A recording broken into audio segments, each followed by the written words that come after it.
forgotten Nia has a vial of moon dust on her. Yeah, so it's the little things that we forget sometimes. Oops, wrong page. There we go. Wrong. God damn it. Hold on. It's my reactive. Hello, my psychotic raccoon is here. I fixed that. There we go. There we go. All your pretty faces are back. Woo! Yay! Oh goodness! Hooray! Alright, I let feel like I me should need to.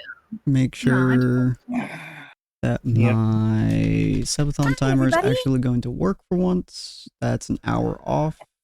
Shit. At least I think that's an hour off. One. Stop. And then just double check my previous video. That's why I have the wrong that. button. Let's see. Coffee code? Creeper? Yes. Huh? I'm just saying hi, Creeper. Ah, hi, Creeper. Oh, no, that's shockingly correct. Creeper. 7:33 was the end of last episode. Mr. Creeper. Nice. All right. Well, in that case, we are, in fact, on time. For once, shockingly. My name's wrong. Hmm? Hooray! Oh, you're right. please. Why is your name? Name's Oh, because wrong. I reinstalled. That's wrong. Yeah, it's because I reinstalled my That's a shit. lie. On, I have the actual thing. Let's see. Tyrant's Wrath. Foreground. There we go. I had to reinstall my shit, so things are gonna be iffy and bad. Hey Z, how you doing? Oh, RZ? I don't remember which one you preferred. RZ. RZ, hi RZ, how you doing? Alright, but yeah, welcome in Story for getting first, good job.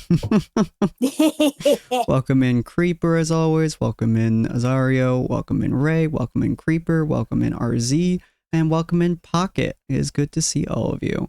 I think that was all of them. Yes, that was all of them. Okay.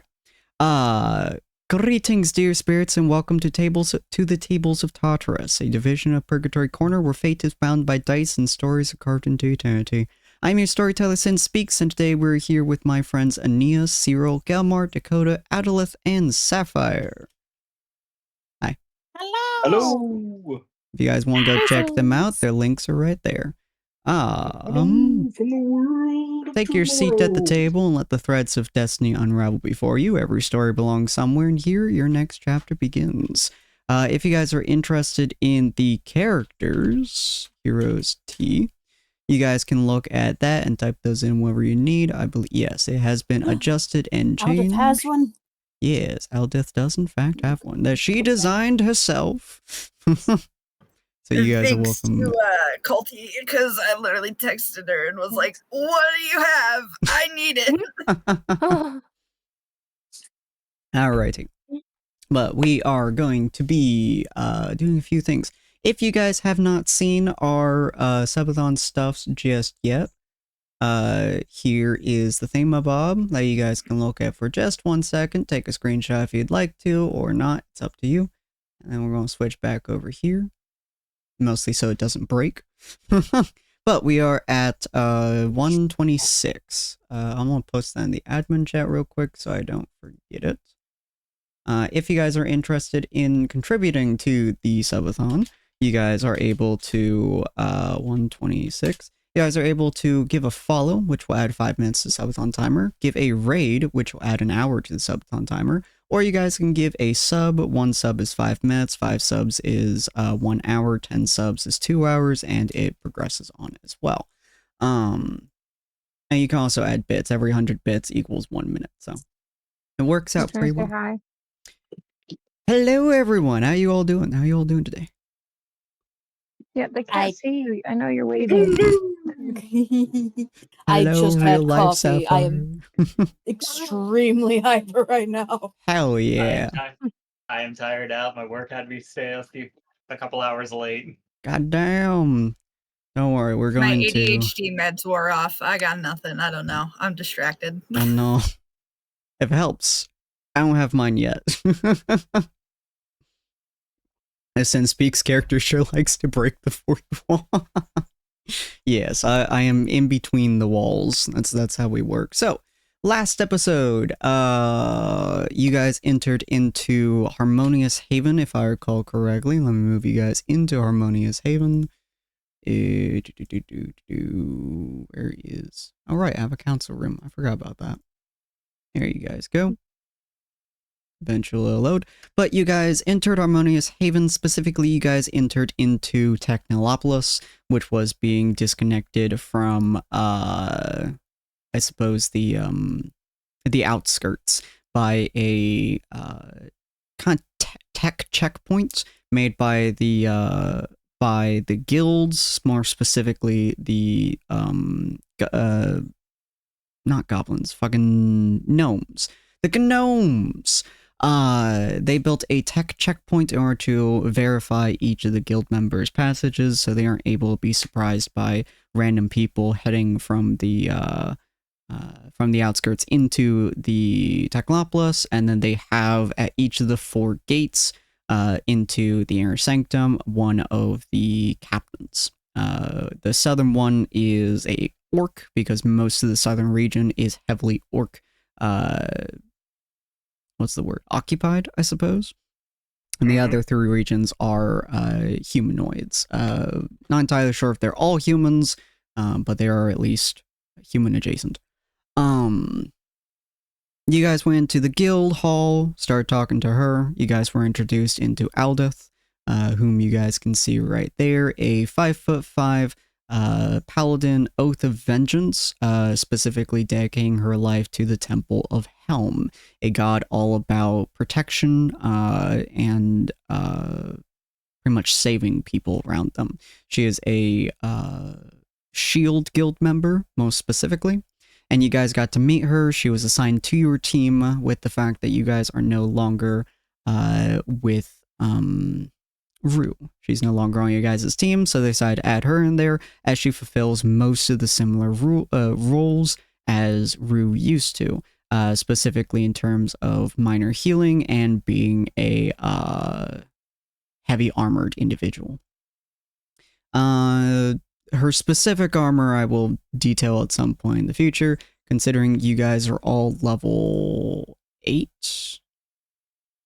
Yes, all level 8, which will soon be 9. Since you guys are all level 8, you guys are relatively well known. Between level 1 and level 5, you guys are generally very low ranked adventurers who no one gives 2 shits about, generally speaking. And then between 5 and 10, you're usually up and coming or decently ranked individuals.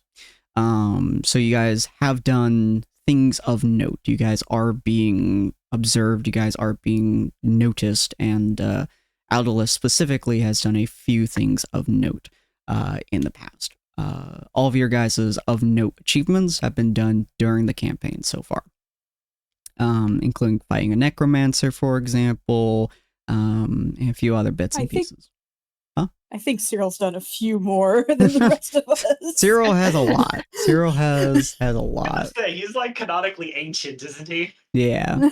We skipped straight from 3 to 6. Oh, right. That level-wise. Yeah, he's canonically somewhere, you guys aren't entirely sure, between the age of 200 and 250. Somewhere in that age range is where Cyril is, to the best of your guys' knowledge, based on what you guys heard so far. However, he was almost always in a semi-black ops kind of group, which means that his deeds are not super well known, aside to a very specific few. But his deeds with you guys definitely have been noticed. How much you guys are believed is debatable, but at least from reputation, you guys are decently well known so far. As you guys get between levels 10 and 15, you guys are high-ranked adventurers with massive accomplishments under your belt, generally speaking. And then usually 15 to 20 is I'm God. So, but yeah, you guys walked in there, you guys met Adaleth, you guys had a conversation with her, you guys went immediately to the inner sanctum, into a meeting with all 5 ambassadors, interacted with them, more or less talking about the fact that the checkpoints don't really work for what has happened. And what had happened is that obviously Bloodfang, the pretty much the leader of the Shadowfang group, which has been a high-ranked adventuring good guy group for the guild for the last 40-odd years, decided to turn, and they had Smidgem? What was his name? Cyril? Smippet, thank you. I knew it was Smim something. But Smippet stabbed the ambassador, Alyssa, with some kind of poison that was called, like, I think, Frost something. Everfrost. Everfrost, thank you. This is why I have you guys pay attention, because I will never remember all of it. But yeah, so he stabbed her with a blade that had the Everfrost poison. This poison takes a long time to settle into the person's body. However, it's also exceptionally rare and is most specifically found in the Iron Spire Peaks, the mountains to the north. Because it is so rare, no one really has a cure for it, except for possibly the dwarves. But they don't have anything on hand, obviously. So your guys' goal is in 1 month to go and try to find it. As right now, the ambassador is not in any immediate danger, and she is too stubborn to give two shits. So she's just pretty much telling you all to do whatever you need to do for the next month or so, whether this be training, whether this be whatever your main interactions might be, or whatever have you. Do it. And then in a month, go on this adventure. Make sure all your shit is settled, in case some of you die, and then go on your ways. As she knows that you guys just came back. In a month? I thought a month is all she had left. No, she has about, what did I say? 7 months. 7 months? Thank you. Dang. Yeah, she has 7 months. It takes a long time to get into someone's system. Which is good because it is so rare that it's really hard to develop a cure for it. So most of the dwarves don't even bother trying to make one. But yeah, she has 7 months. So 1 month is not going to do much to her. And she refuses to make this a high priority compared to most of the other shit that she has on her plate.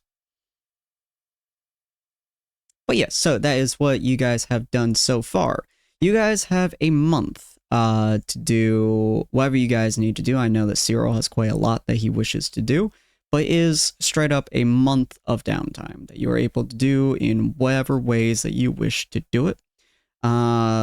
We will go with... does anyone want to go first? I should probably ask that before I throw someone under the bus. I mean, again, my only real plan was to fill out that, what is it now, 3 weeks that I've had this promised a Cyril that I'd make him a better suit of armor after his current one got punctured. Something like that, yeah. Actually, before that, aren't we getting paid? You are, yes. How much money we got? This is why I need to do a lot more planning, but that's okay. The amount that you're getting paid, let's see, I have to think about this real quick. They sent you 2 gleaming... Well, technically... Yeah, no, she sent you... Did she send you Gleaming Meadows? No, you're getting paid for the Roderick. For the tree and Roderick. That's right. Both of which are semi-dangerous missions. Technically, something about 100 platinum pieces each. Jesus Christ! So the guild sent us to deal with Roderick, and Alicia sent us to deal with the tree. So the tree's pay is going to come from Alicia directly, or she's going to send it through the guild to us.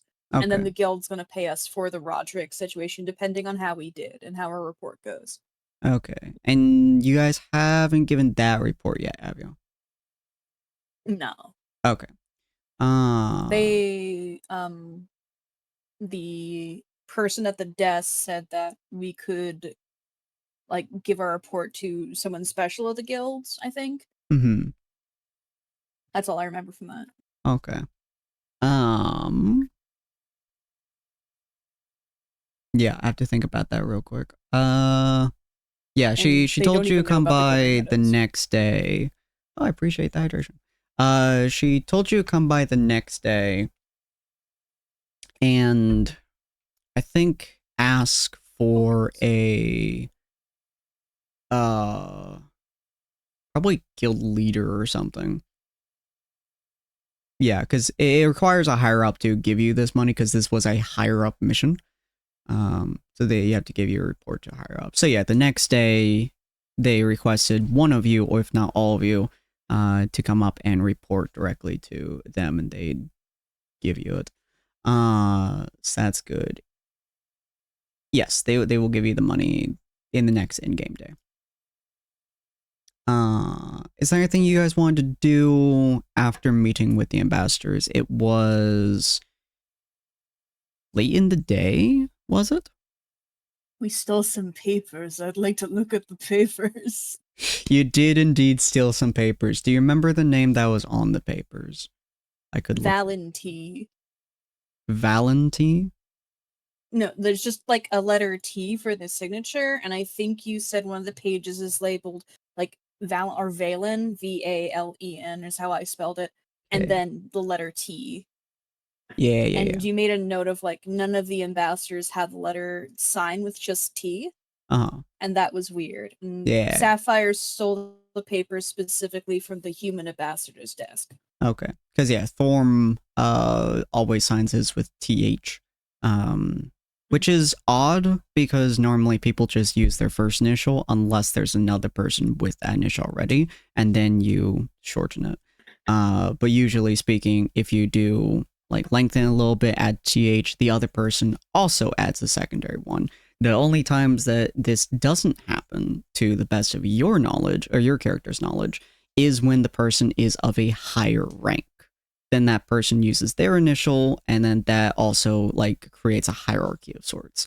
So people know just by based off the signature that they are of higher ranking, assuming that there's multiple people of the same name, if that makes sense.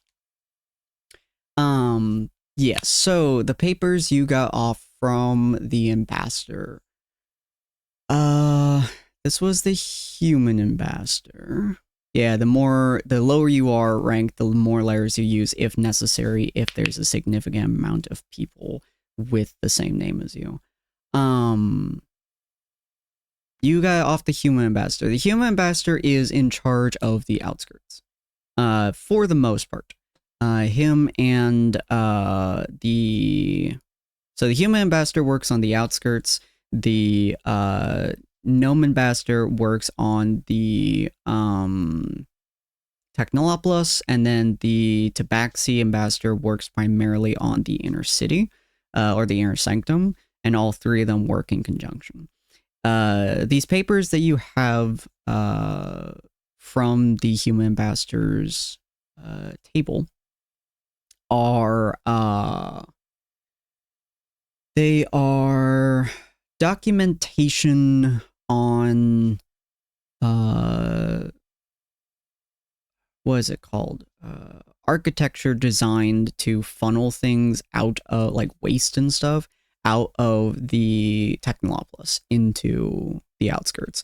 Not like directly into like their like farmland or anything else like that, not like actively destroying anything, but just essentially it's building runoff stations that leave that city and go into the outskirts, as well as other like different architectural designs and stuff like that. Sewer maps. Something like that, yeah. These are very clearly designed to go above ground, and then feed either into the ground or onto the ground or something of that sort. But they definitely would lead directly into the sewer system underneath the city. Now, you do notice that it's definitely not in the outskirts' favor, based on what you can read and your knowledge of general city styles and things like that. This is definitely not to the benefit of the outskirts. The outskirts gain nothing from this. Which there are like tiny scribbles on the paper as well, clearly in the human ambassador's handwriting. That is just like very annoyed scribbles, like it's random cuss words and stuff like that. Clearly he was not happy about this effect. Ooh. Nice. Sapphire, would Sapphire be sharing these with the whole party? They don't want to assume. Yes.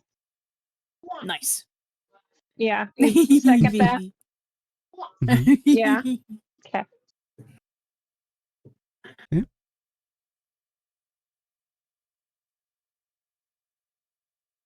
And you would comment, "Oh, I think I like the human ambassador a bit more now."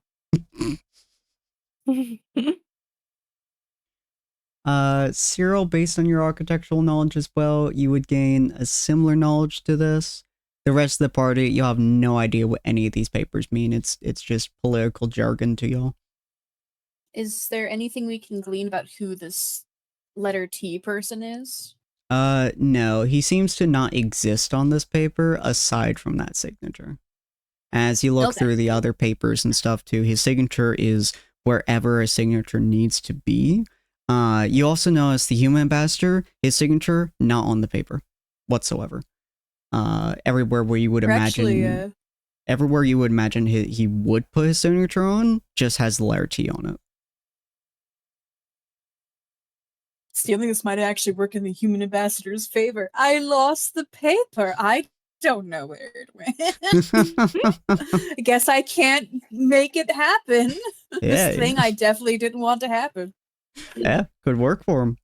But yeah, aside from the letter T and the name Vel something V, aside from that name and letter T, and that's wherever it just needs to be. There is no mention, no phrase, no wording. Even as you like dig through the papers and stuff, there's like 4 or 5 papers on it. There is no reference in any way, shape, or form to whoever this person is. Gotcha. Would this architecture directly affect where Aldith is from? No. Aldith is I'm trying to remember where Aldith is on. Because I think we talked about her being from the outskirts, but I could be remembering wrong. Yeah, your character is from a village to the south. Specifically a wood elf village to the south. Got you. Okay. Yep. But you would probably have spent a decent amount of time in the outskirts. From what Cyril can glean from this, this will definitely look bad in the outskirts. Like it visually speaking is extremely unappealing looking through it. And it's pretty much set up even though it likely would be not a minor but like a pretty sizable inconvenience to a lot of the outskirts.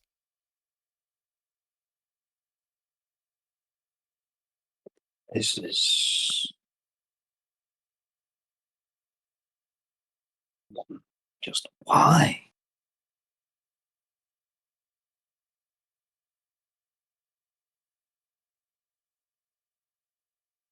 Well, it's for waste, isn't it? That's the why. Right, but it's right through my people's backyards. Yeah, that is pretty bad. How likely do you think it would be that they would listen to our concerns if we brought that up with them? Well, no, we stole the papers, so As much as I don't. as much as I don't like Gregory, I don't think it would be wise to admit to stealing from him to his face. I suppose He might that's find it fair. funny. How do you figure? I don't know. If I was an ambassador, I would find it funny. I wouldn't let that greasy Too rich smile for me, I fool guess. you.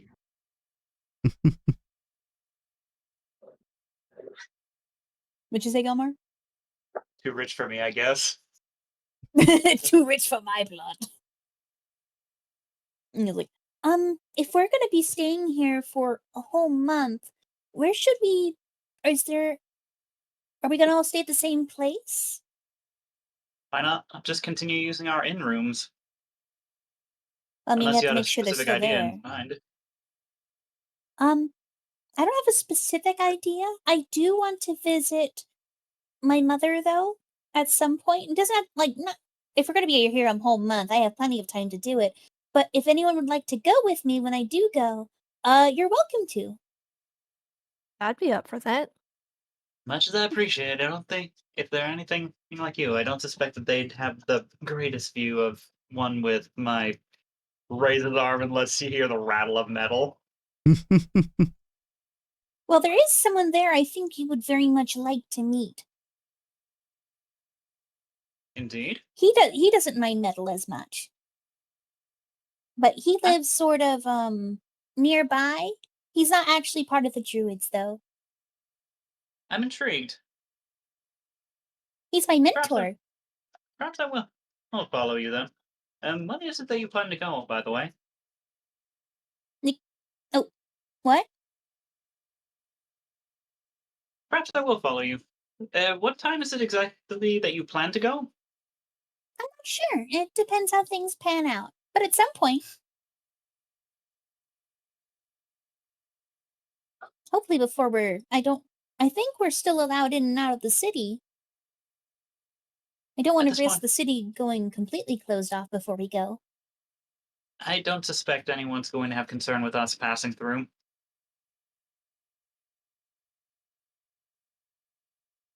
I have a great deal that I need to accomplish. I don't know if I will be able to join you. Oh, but you would love to go and meet my mentor. You'd love to meet him. He's grumpy. Oh, come now, Cyril. I only need you for a day to make sure those measurements and fittings are correct.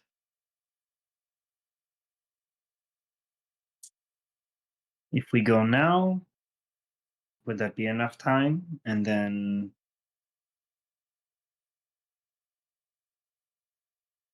Oh, right now? How far is the druid camp? I assume it's nearby, but not that nearby. Yeah, the druid camp that you're typically used to is around a day or two away. They're close enough so they can keep constant trade going with Harmonious, but being druids, they don't like to stick in one place, so they often just move around the town about a day or two, depending on the season. Okay. When I do go, I do plan to go for a week, so probably not the first week.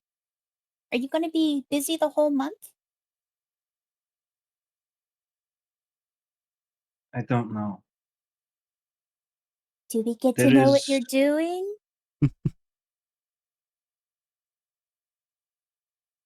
I have quite a bit that I must do. The recent developments that we just heard of in the council.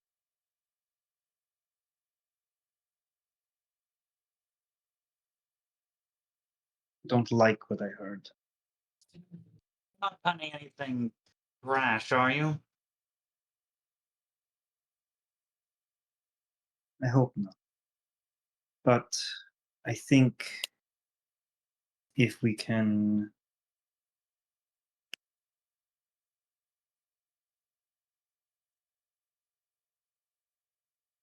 if you can get these measurements tonight, this afternoon. Of course, I'm certain they have some sort of roll tape around the smithy. And then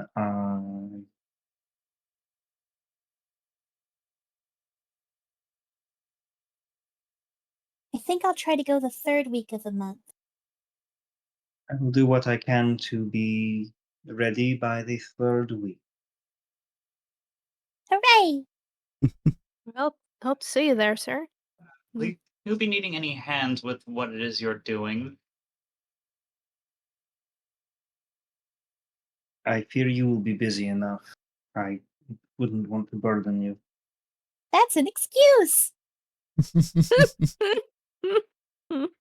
What did Aeneas tell you last time? You always You're always rushing ahead, either with or without us, or or either dragging us along, or saying that you'll do it alone if we aren't.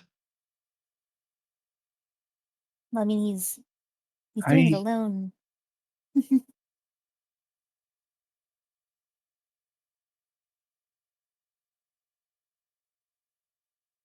just need some time to think, I believe. And most of what I'm doing, I guess you could call errands. I'm gonna insight that, actually. I'm also gonna insight. Ania's not going to insight. She's actually gonna like walk over to Aldith, but before she does, she's like, I can respect that. to Cyril saying he needs like some alone time, Hmm. and she's not gonna bother inciting. Did my roll just fail? What's going on?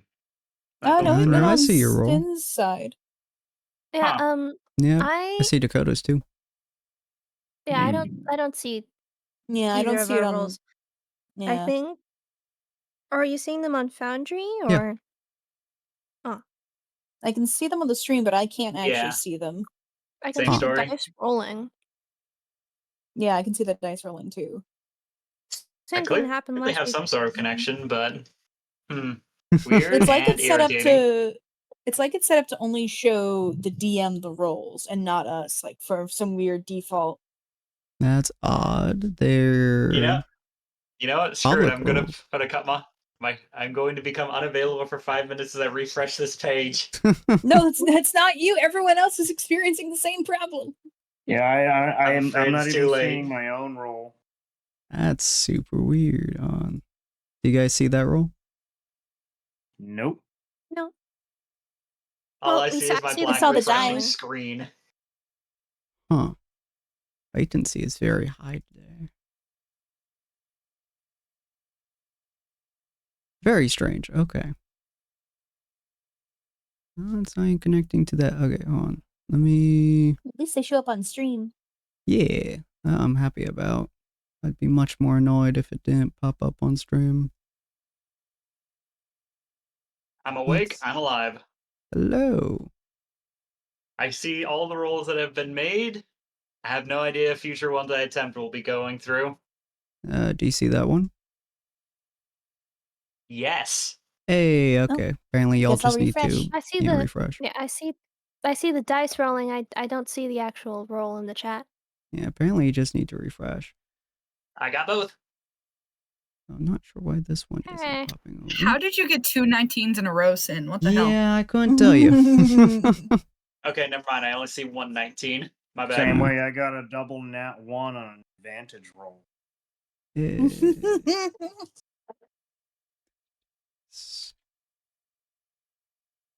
There we go. Okay. Maybe it's the latency, or maybe it's just being a bitch. E17, very nice. Let me try doing. Hey, there they are. There we go. Do you see that 7? Yes. After I refreshed. Okay. Mine's still loading. +2 modifier to gamble. Very nice. Okay. Well, hopefully that will work with the refresh. Yeah. I think so. Okay. But yes. So what are you guys on? Oh, they were They- inciting Cyril's errands. Ah, yes. And Zero got a 6. So what do they see when they look at you when you were describing errands? Errands. Errands. You can't really tell by his face because of the helmet Mhm. and other reasons. You can tell by the tone that he's definitely. Errands are on the list, but that's not the whole list. Errands are one of those things Murder is another. I was gonna say, that kind of figures. Okay. But his tone's also definitely like a mix of worried and miles away. Mhm. Ania is going to like whisper to Aldith because they're at the same height. And like, That's sort of our leader. Only sword. Sorry, I'm giggling. That's really cute. She's gonna nod her head, but her eyes are like just glued on him. Like she's watching like a hawk. Stares intently. Cowboys Code rule number 9. Never stay tied down for long. Just whatever errands you're running, just make sure it ain't weighing you down too bad.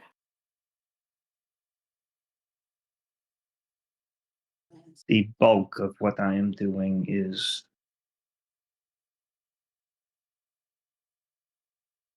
for the outskirts. These are my people.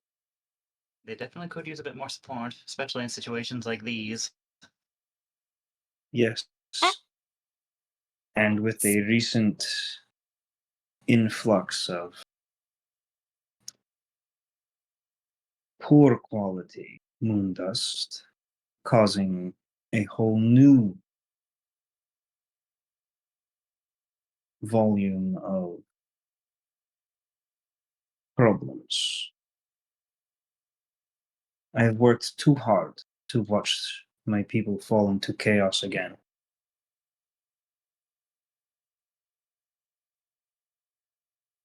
Oh, and Ania's gonna run over to Cyril. Do you want my vial? The one I got with...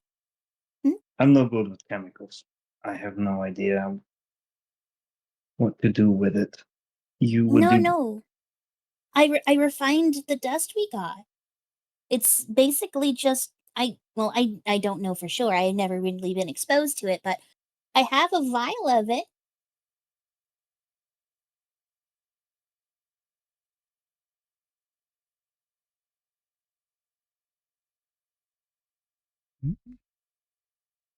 She just Zero? stares. She's just kind of staring for a second, just like... she's just smiling and her head's like slightly tilted. What were you planning on doing with it? Oh, I don't know. I just like to collect things just in case. That's why I have a bag of holding. That powder right there is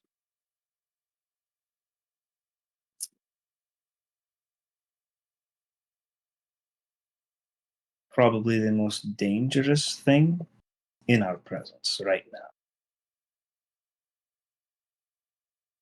And you have packets with you that you showed to the traders before. So, do you want this vial or not?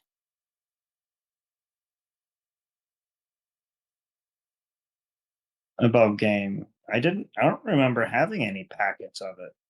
I thought when we were talking to the JoJos, I thought you like took out a packet or something. No, they have. Oh, okay. Mhm. Oh, did they? He stole okay, one retract there. that statement. Yeah.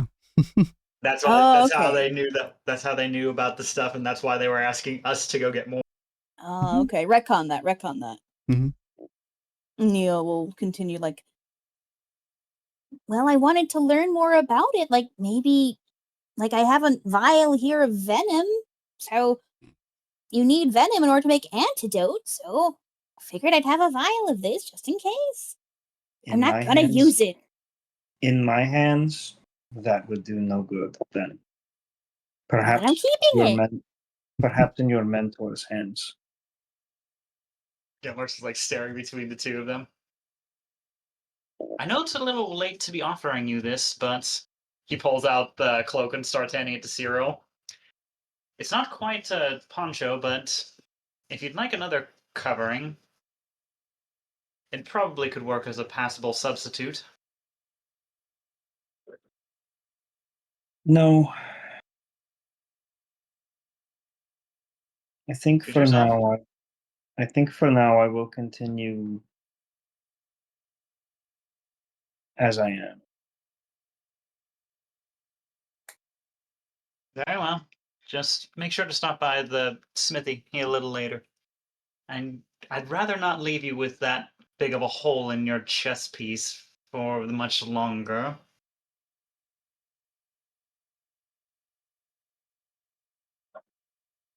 I appreciate that. And you can tell he's there in the conversation, but he's like, He's got his mind somewhere else. yeah, he's basically being polite answering. Sin, Mhm. so we heard about a specific tavern that Alice went to on the outskirts that also is the one that like had a bunch of revolutionary talk going on. Oh Is yeah, that our tavern? no, that's the Traveler's Rest. Your guys' tavern is the Stone Mug Inn. Okay. So Neil will pipe up with, Do we want to try staying at that one outskirts tavern that had weird stuff going on in it? Or do we just want to visit that and stay at our usual tavern? Well, I suppose it wouldn't exactly hurt to pop in and take a look around. I don't really think it's likely that... I don't think it's likely anything dangerous is going to happen during our visit.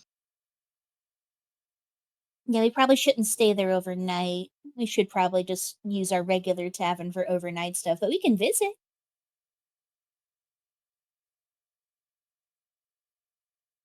Seems a solid first step. I'm sorry, my words are failing me. You're fine. Right. I think, yes, that's a good idea. Cool. All right. So you guys start making way over there? sure. Do we have to like go through the checkpoint? Mm-hmm. Or Hmm? yeah, we're going to the outskirts one, right? Yeah. Right now. Cool. I assume. Oh, and by the way, Aldith, for like visual information, plodding along with the party is like a 7-foot tall, massive stag made out of vines and thorns. It's just chilling with y'all. Alrighty. Y'all start making your way over to there. The checkpoint goes through fairly smoothly.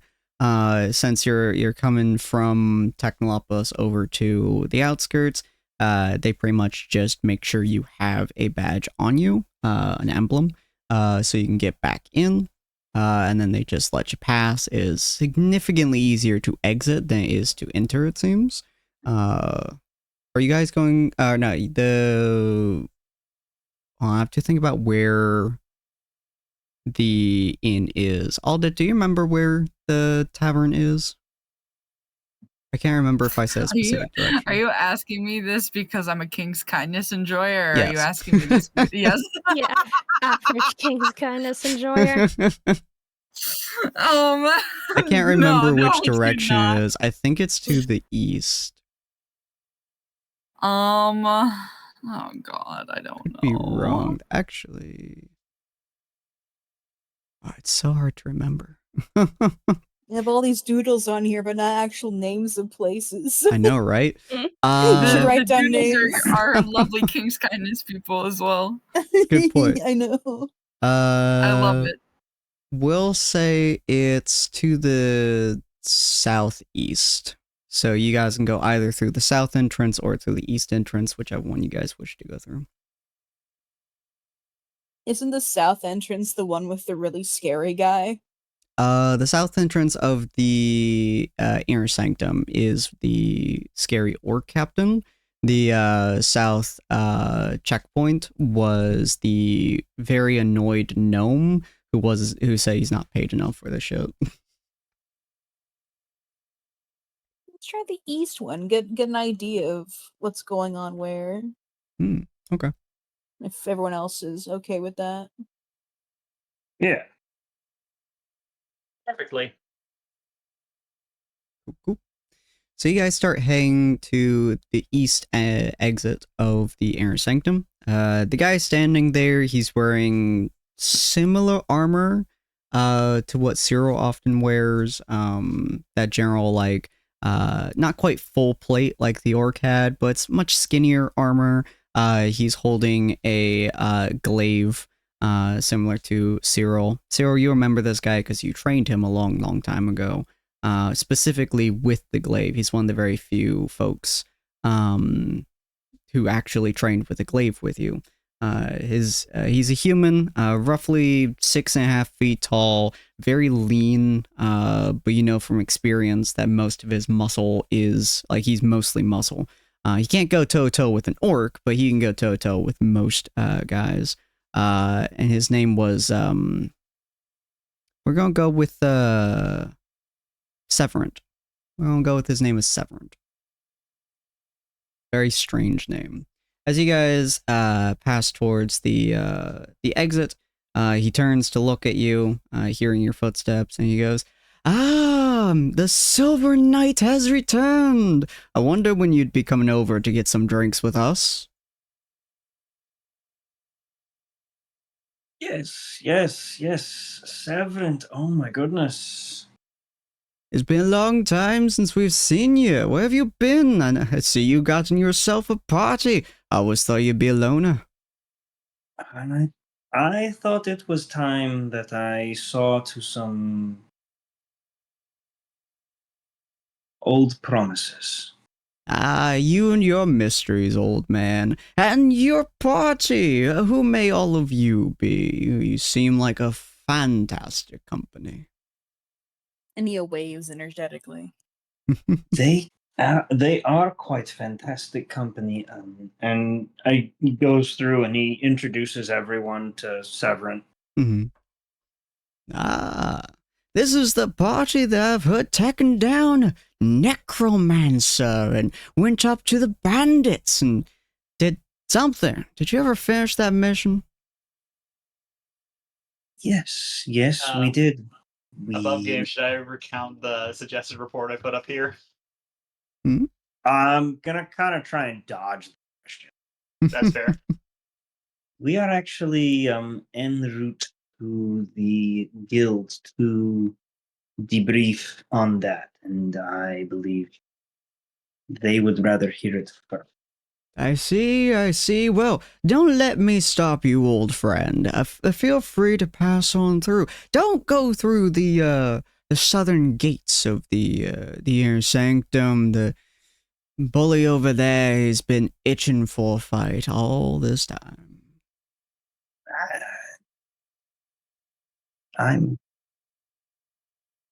He is tough because he must be.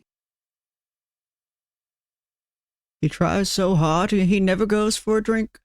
Oh, the horrors! One simple ale and the man never wishes to have some. My heart. Well, you know. Oh, but don't let me stop you. No, go on. You're already in the Inner Sanctum. I assume you've got your badges checked and all that. Just go on through. I'll continue watching out. You know, it's our duty now as the four knights of the haven. It's our job. We watch. So it is. Bye-bye, mister. Bye-bye, young one. You can clearly tell he's roughly in his 30s based on his voice. And also almost depressed that Cyril didn't take him up on the offer, I imagine. Just a little bit. He's just kind of like, he's not like slumped, but he's definitely just a little bit of his body tone is just a little bit sad. It's just like, we'll see how it is. But yes, you guys make your way through the checkpoint as well. There's another human standing there. Weirdly enough, he doesn't have a bodyguard, unlike the gnome. And the populace over here from the outskirts has definitely dwindled compared to the southern reaches. So he's just there kind of scanning people every now and again, especially as you walk up, like 2 or 3 people come into Technolopolis. He like looks back over his shoulder and he just kind of like steps to the side and waves you guys on through. He doesn't even say anything to y'all. So unless you guys want to say anything to him, he just waves you on through. No, I think we just keep going. Cool, And he cool. waves back. A bright smile and a wave goes a long way, especially on a rough day for people. Oh yeah. Seeing Aeneas smile, he like holds up a tired hand and waves back to you as you guys go on through. It's starting to get kind of dark. I believe you guys probably spent roughly an hour and a half or so walking and talking, interacting with the guild and the ambassadors. So as you guys walk out to the outskirts, it's probably around 8 to 9 or so. It's the fall, it's the month of autumn, so it's starting to get a little bit dark. Whatever's the equivalent of street lamps would be going on, just give a little bit of light. And you guys head over to the inn. There's a few people who are mingling into the inn. It seems, I suppose the term would be like rugged, I suppose. It's a fairly decent inn. You guys can definitely tell there's been some recent renovations of sorts. A lot of the paint has been redone very recently. Some of the bits and pieces look very new, as if it was just, some pieces were just recently rebuilt and stuff like that. It looks like it came into a little bit of money recently, and the very few patrons that are walking in definitely don't seem to be that deep pocket, if that makes sense. So you guys all walk in and you see an older orc just kind of standing there, washing a cup behind the bar, and he looks up and he goes, "Welcome in."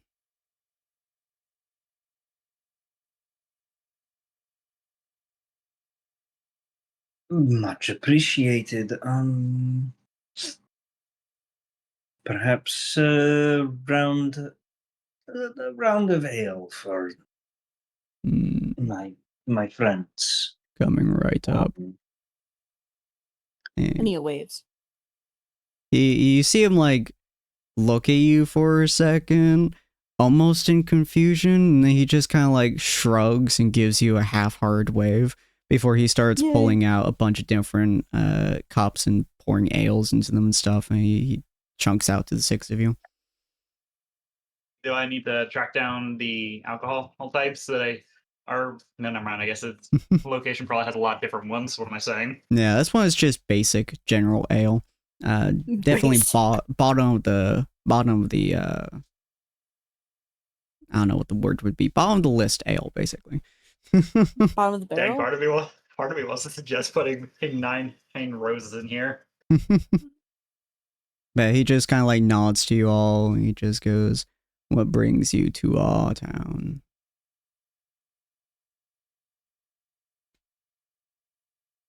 This is the Traveler's Rest, right? Where we are? Well, actually, we recently dropped off a friend of ours. Oh, you mean a young lady.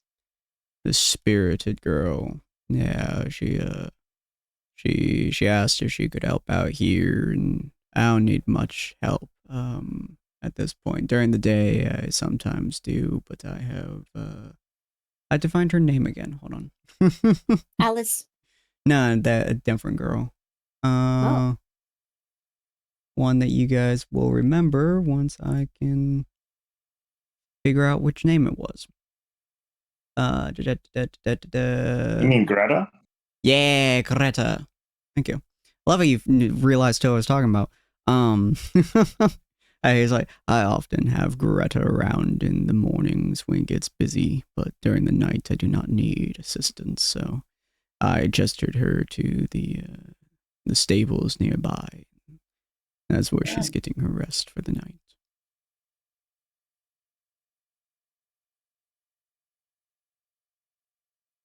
She has a kind soul. I'm not sure how he's gonna react to this, but I'm gonna tap my head, the top of my head, and I'm gonna use the message stone, and I'm gonna ask him about the rumors of resistance of an uprising. He kind of raises an eyebrow as he's sending the message, and in his head, he replies to you, since, at least I think he can reply to you with the message. Mm-hmm. I just double check real quick. He is sipping on the ale very gingerly. Yes, they can reply in a whisper that only you can hear. So he replies, an uprising. He must be talking about Grail's revolution. I see.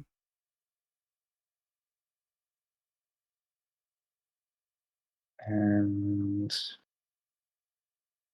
did they come through here?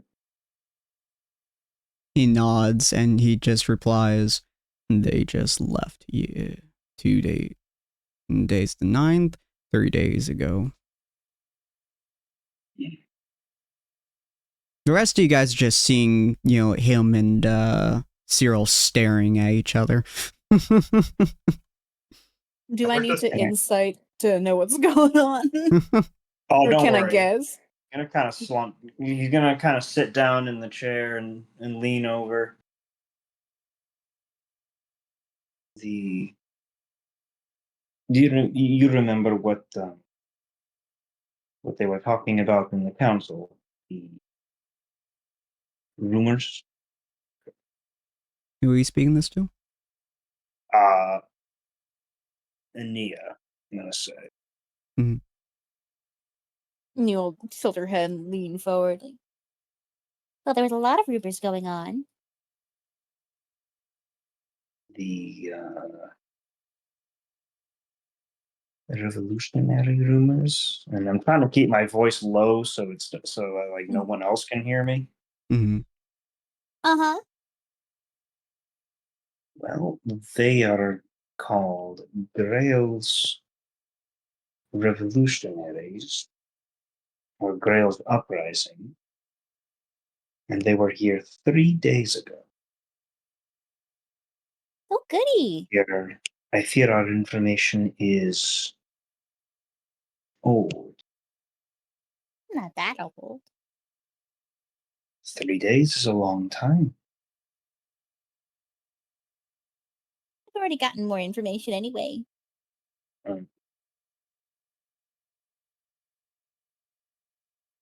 Imagine Gelmar's just like currently sitting at a random table, barely paying attention because he's listening too intensely to everyone else's discussions around him. Eyes closed with the idle smile on his face. No, Gelmar. I feel like Gelmar would be doing like drinking contests with people.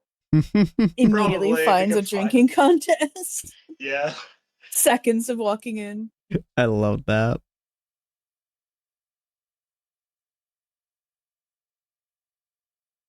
Well, we can relax for now, right?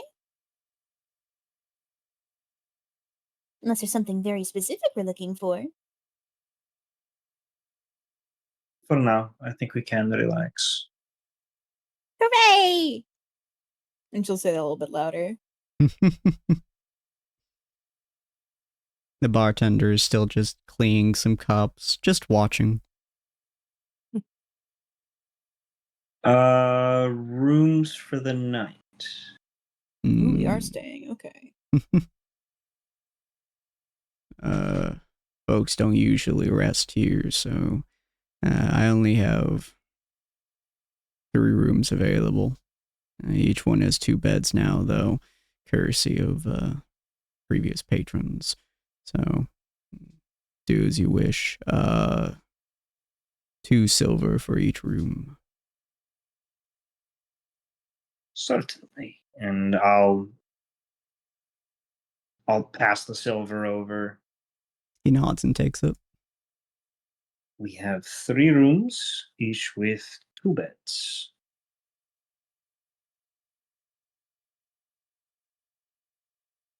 Well, we gotta figure out how to divide them. I'll go. Let's go tell the others. Yes, yes. I assume everyone's like at a table unless Gelmar is off by himself drinking with strangers. Just like finds the burliest person he can at a bar, tries to have a drinking contest with them. They are no stranger to drinking contests, it seems, so the first person you meet immediately starts drinking with you. This seems to be a fairly common pastime here, apparently.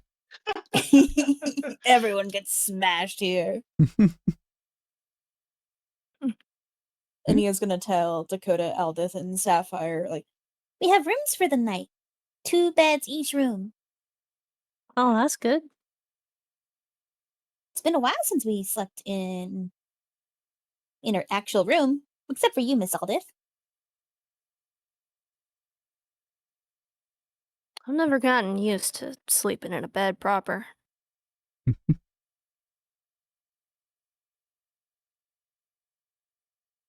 But for now, we have the whole night to just relax and talk. And celebrate! And she'll lift her ale. Yeah. You hear the person next to Galmar go, "Celebration!" as he starts downing some drinks. Galmar just like already ready. I got the joy as well. He downs it. Dakota's gonna like chuckle awkwardly as it like kind of sets in, and he's gonna like lean over to Ania and whisper, "Miss, I'm not old enough to drink, I think." It's not cowboy legs. and you'll like nod slowly and let me check my spell list if I have purify food and drink. Technically speaking, alcohol. Might just turn this into water real quick. Technically speaking, alcohol is a poison, so lesser do. restoration would work too. Yeah. I do have purify food and drink. Oh my god. You're literally doing the opposite of what Jesus did. Turn it into water. Ania's gonna put her hand over Dakota's drink and de-poison it. It effectively turns into a water type thing that tastes like flavored water, kind of. Literally, you just gave him O'Doul's. like grape juice.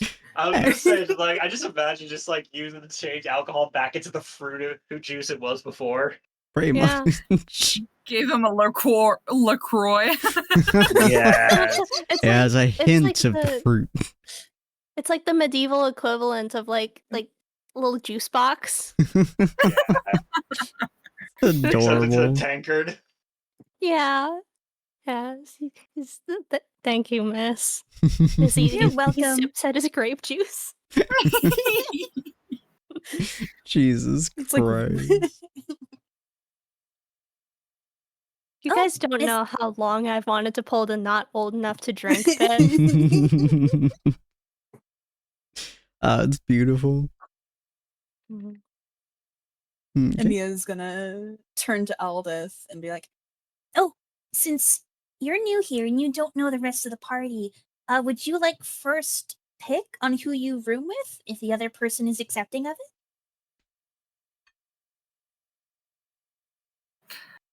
She sort of looks back with wide eyes. She's been like staring at her like little cup of ale, like not really enjoying it, just looking at it, unsure if she should drink it. And then she looks up and she's like, "You shouldn't give me that option." Oh, why not? Because I couldn't choose.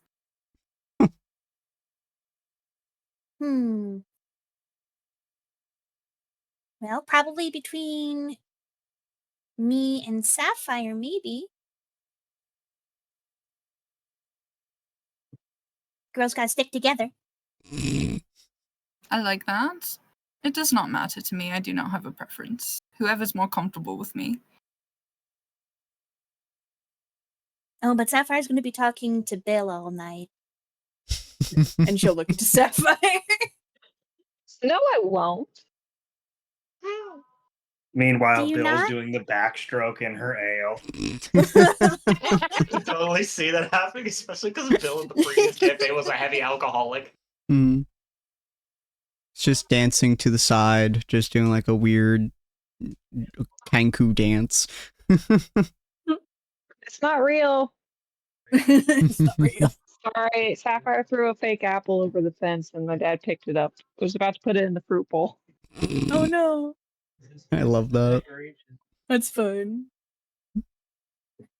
It's like, and we'll be like, Then maybe Cyril Gelmar, me Dakota, Albert Sapphire? Works for me as long as Bubbles can join. Lick. I think Albert like Bubbles. big dog. I would love for the dog to be there. He just kind of he's about the size of like a I don't know. General Mastiff, I suppose, at the moment. He can just grow at will. Does this tavern sell meat? It does.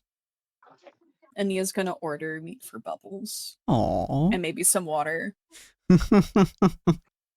The bartender doesn't even like look twice at you when you order like just general meat. You like hear him like lean back against the back counter and he kind of shouts, "One order of meat." And you hear from inside a rather high-pitched voice going, "God, I make food, not raw meat." He goes, "Meat." She goes, "Fine, fine. Ain't gonna let my cooking go to waste, I suppose." After a minute, you see this little gnome pop out. She's wearing like a weird kind of apron. Her hair is like styled up in like 6 different styles for some reason or another. Each one of which is fairly complex and probably takes a while to put in. And she walks out like she just is holding a plate of meat and a tiny bowl of water. And she just goes, "All right, where's the doggo? Where's the little shit that won't let me goddamn cook?" Nia points at the big dog. Oh, you're adorable. You're the same size as me. As she puts the food and stuff down, she looks up at the gigantic orc who's like 3 times her size, and she goes, "I fucking catch you making me goddamn have to not cook again, I'm gonna beat your ass, boy." He just kind of goes, "Uh-huh." And that's gold scent. They're totally I a can just married imagine couple. Bubbles licking her. Yeah, like After lifting giving her her off her food. feet. Get out of my head. 'Cause Cheesecake? I'm literally gonna Aw. have Aldous say that they're like totally together. Aldous has a crude sense of humor. My next response is gonna be like, "Oh, so they're together. Got it." Got it. What are you saying, Neil? Can you make cheesecake?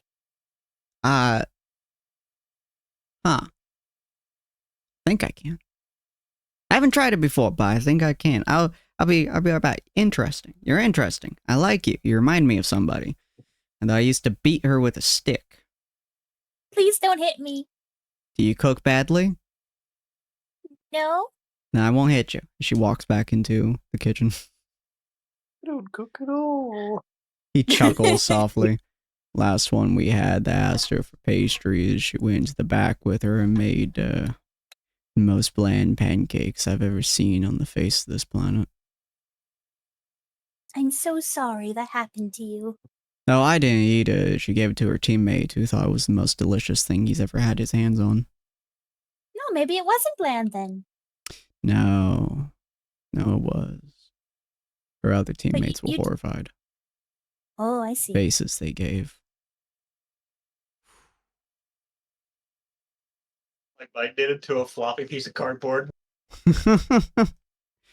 Yeah, they, if I recall correctly, their statement was, "Wow, This is as bland as your personality, saying to the one who was eating the pancakes happily. Just to be clear, my previous comment was above game. Yeah. Anyways, that's Oh, Gold Scent. goodness. That's what? Gold Scent. That's her name. Oh, pretty name. Hmm. Worked with her the last 20 years. She finds it comfortable to be in the kitchen. She doesn't like people as much. She seems perfectly sociable to me. Yeah. She gets that way for about 5 minutes at a time, and then she starts hitting people. Oh, I understand. I'm the Ania people says as if person. she is. What? He's like, I'm the people person. Well, you're very kind. Hmm. He just has a constant resting bitch face, by the by. Ania does not seem perturbed at least, and she goes back to rejoin the party while she waits on the cheesecake. Mm-hmm. He's just watching over your party as you guys talk. The pancakes. How's Gelmar doing? That's a good question. You want me to roll a roll me- Constitution save? Yep, roll me con save. God fucking damn. He's drinking this man under the table. Oh my gosh. Oh my god. Why is that Oh, always ow. turned What on? was that? Well, that's a thing I've turned off twice now. Add sound effects. That sound effects off. Sounds like someone's beating up a tin can. I know. Yeah. This is so fucking loud. They just don't stop. The poor Add thing. sound effects is off. It must be something on the stream because I don't hear anything. No, it's in Foundry Stream muted. specifically. Weird. But okay, I'll figure out what that is at some point. It should be the dynamic rolls one, but it should not be on at the moment. Oh well. But yes. You are chugging along, just good as good can be. You are not even fazed by this. The 4 people who you have started drinking with, 2 of them are unconscious at this point, and you are still going steady.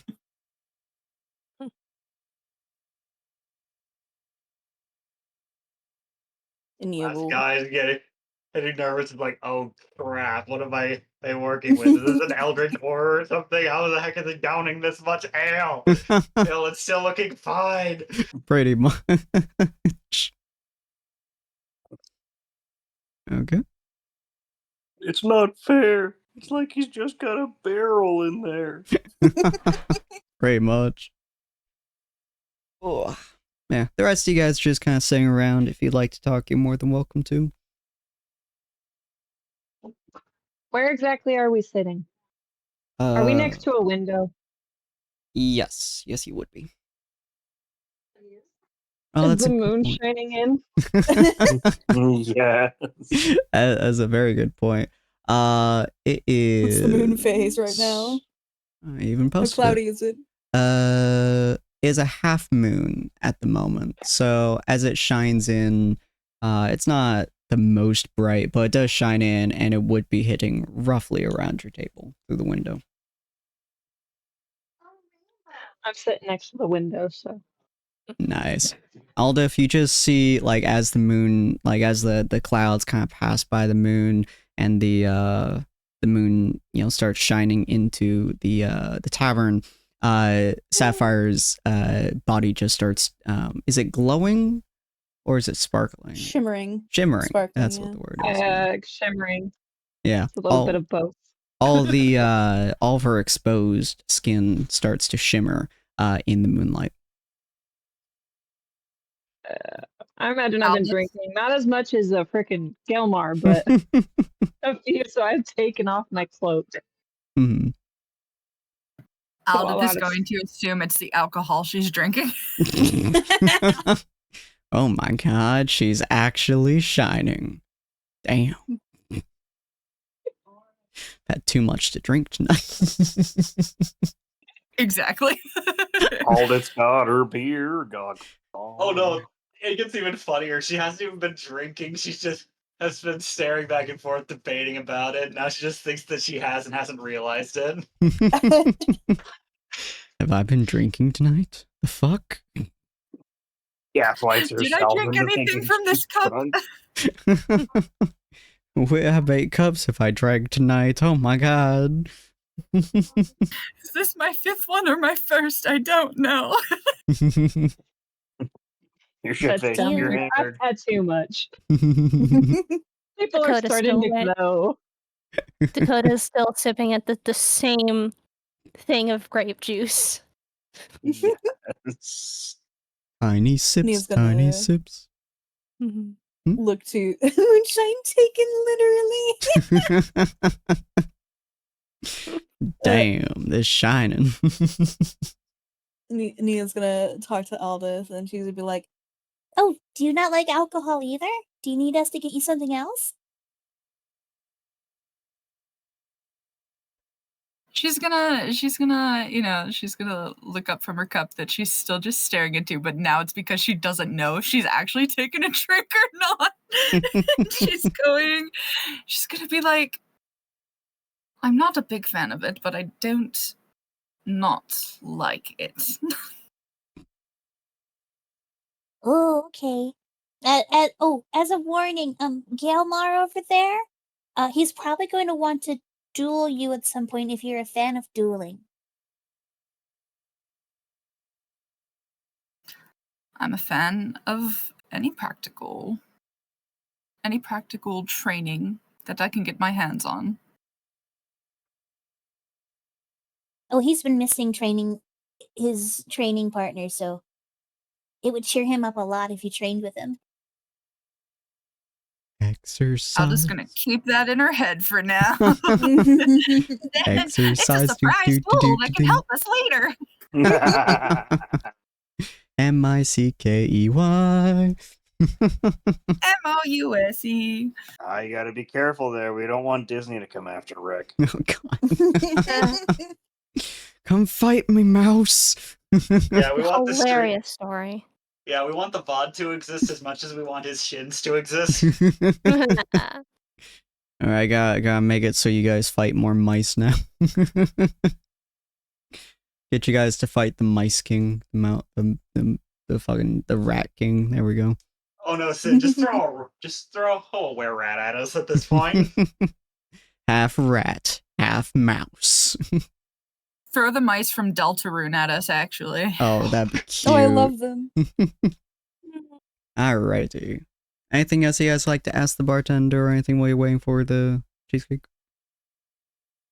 Ania wanted to ask one more thing. Where Dakota said that he would go with me when I go to visit my mom in the Druid Circle.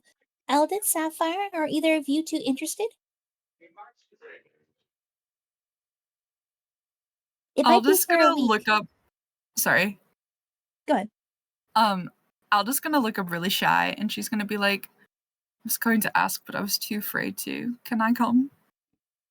Why are you afraid to ask? I don't want it to feel like I'm intruding on anything. Not at all. You're free to come.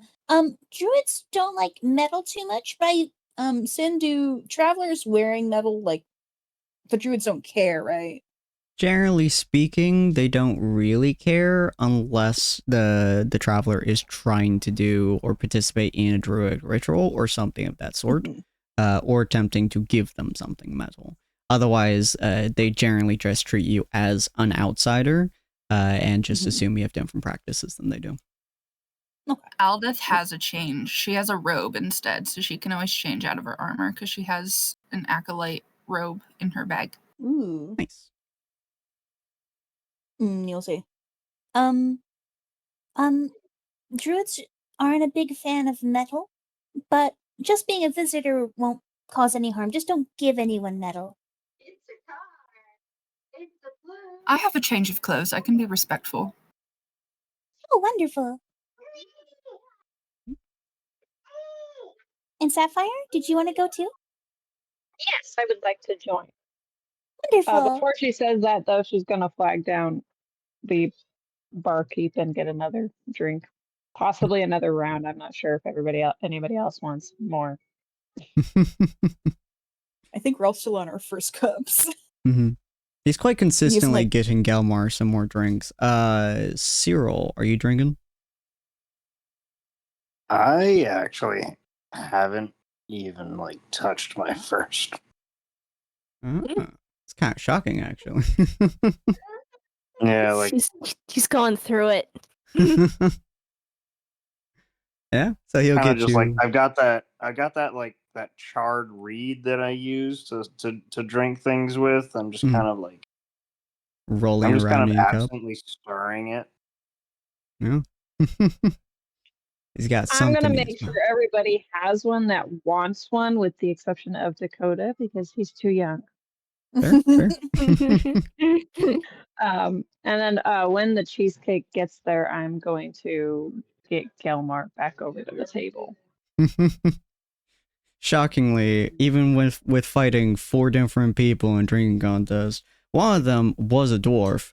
Galmar he drank all of them under the table and still is not super affected. Perfect. I just imagine there's just like one person left. He just like looks practically he's about to collapse, and he's second now. Oh, she just like drags him back. I get the last guy just like, oh, thank the Lord. He's like, yes, I haven't fought I'm doing him. this. I'm doing this for a specific reason. A toast to Rue. Aww. That's cute. Come on, you feeling shit. The golden scent comes over. She like places down the cheesecake. It is fucking immaculate. This is quite possibly the nicest looking cheesecake you've ever seen. As she dusts her hands on and goes, "Ah, I'm very good at what I do." She, with a proud smile, just starts sauntering backwards towards her kitchen. It's like, yeah, I did that. That looks amazing. Thank you. You're welcome. Best of what I do this whole damn town.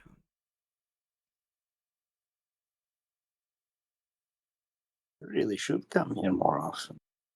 They have good food here. I do.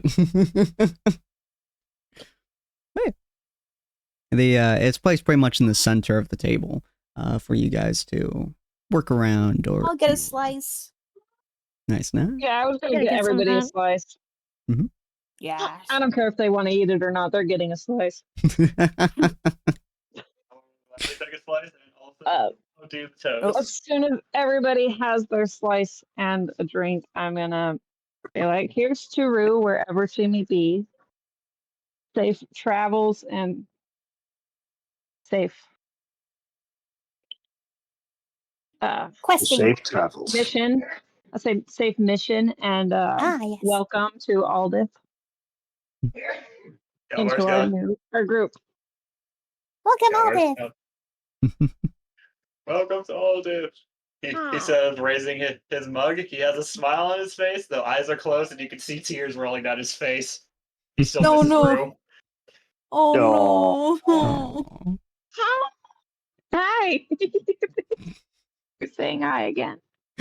She wanted to join the cheer. But yeah. Rue and Aldith. Neil will try to clink her glass with whoever is. Oh, I am available. thinking. I'll join in. Yeah. Yay! Cyril finally raises his head up from the 1,000-yard stare into his drink. He's like, yeah. Alright. Aldith, do you join in the clink clonkin? She's how do I want to go about this? That is the question. How do I want to word this? Aldith is lactose intolerant. She seems appreciative, Mm-hmm. but her shoulders are heavy and she's not raising her glass. There's very much like her shoulders are heavy. She seems avoidant in gaze, and she's not raising her glass at all. Aww. It seems like an insight thing, but I think I kind of already have a feeling. Or I think I already understand what's going on. Mm-hmm. You guys would like to roll insight against, but you don't know what you would be rolling against at this point. Not quite bluffing or deceiving. Persuasion? Or Yeah. Roll me insight. We'll see how high your number is. yeah, Anyone who wants to. While, just bleep. while Ooh, they're rolling insight, Okay. can I? Game, what the Oh crap? gosh! Why is there still music? I've turned the music so off. loud. Oh, it's so loud. I've turned the music off. Why is there music? Yeah, rolls not- I'm just using the Discord dice roller right now. You are perfectly Nat 20 fine. twice in a row is crazy, BT I know, dubs. right? Yeah, I was gonna say, what the crap? This is never happening again. I've turned off every fucking sound effect. What in the shit? While the insight's going on, I'd actually like to roll perception on the room at large to see if okay. anyone in particular is watching us closely and if there's anything else strange going on. Feel free. Yay. Insight check because mystery music. Perception check. Honestly, though, I've not to remove that fucking Oh, darn. thing. I haven't had Alright, much ale, but it's affected me a little bit. Just a whittle. I'm not to remove that module because it's not fucking working the way I want it to. It's not turning off. Okay. But yes. So the only one who would get a good, like a good insight into how Aldith is feeling is actually Gelmar. How Drunk as he he's is. doing that with his drunken nature, I couldn't tell you, but he is doing it. So, Aldith, describe how Gelmar, with his natural 20, would be, what he would be kind of inferring from your, like, drop shoulders and not raising a cup and stuff like that. What would he be inferring from this? He can most definitely infer that she feels guilt. Just like not entirely sure why, but that there is a heavy guilt weighing on her shoulders right now. Okay. Cool. And Gelmar, you are welcome to state something about that or keep it hidden. It's entirely your choice. I'm keeping it hidden. I'm not talking. This sounds like a private matter. I'm not telling everybody about it. She's feeling guilt. Okay, cool. And then Ania, you're kind of looking. Gelmar's such a chill drunk. I might give her a tap on the shoulder with the what's it called? With the love of God words fail me. Mug? Tankard, here's the word I was looking for, but yes. Give her a tap on the shoulder with the tankard. She's like, don't worry. I think you'll feel a lot more comfortable in time. That's super sweet. And yes, I am intentionally making it sound, and I will be trying to make it sound like it's just you look like you feel lost or like you don't, or you feel like you don't belong here, sort of thing. Not that he's trying to leave no indication that he actually has a feeling for what's going on. Fair. Okay. Do you reply? She's not going to verbally reply, but she's going to give like a little like half smile, like, eh. Aw. And for you, Ania, as you're looking around, you don't really see much around you. Obviously, the bartender is watching you with an eagle eye. He's watching pretty much over the entire building. You're fairly confident that everything in this building he sees and hears to some degree or another.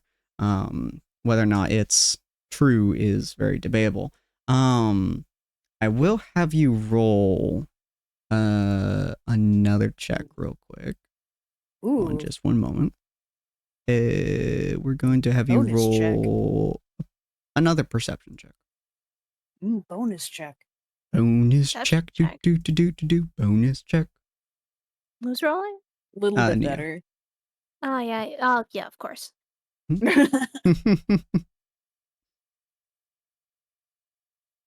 All right, a 16. Well, that does not always go through. Very weird. Oh well. Yeah, so 16. With that 16, I will say you see, what do I want you to see?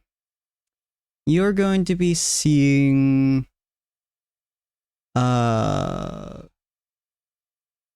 you know what? I'm gonna say you're seeing shadows that you don't think should be there under the stairs in the corner. Just based on the way the candlelight is moving, based on the moonshine throughout the windows and stuff. There's a just a shadow under the stairs that really just shouldn't be there. And after you stare at it for like probably a couple seconds or so, and then you blink, it just disappears. That's funny. And Ania does not say anything. And she goes back to looking to the party. Fair enough. All right. Is there anything else you guys be doing before you all get your rest?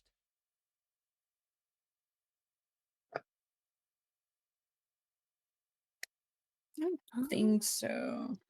Walking the dog. Yeah.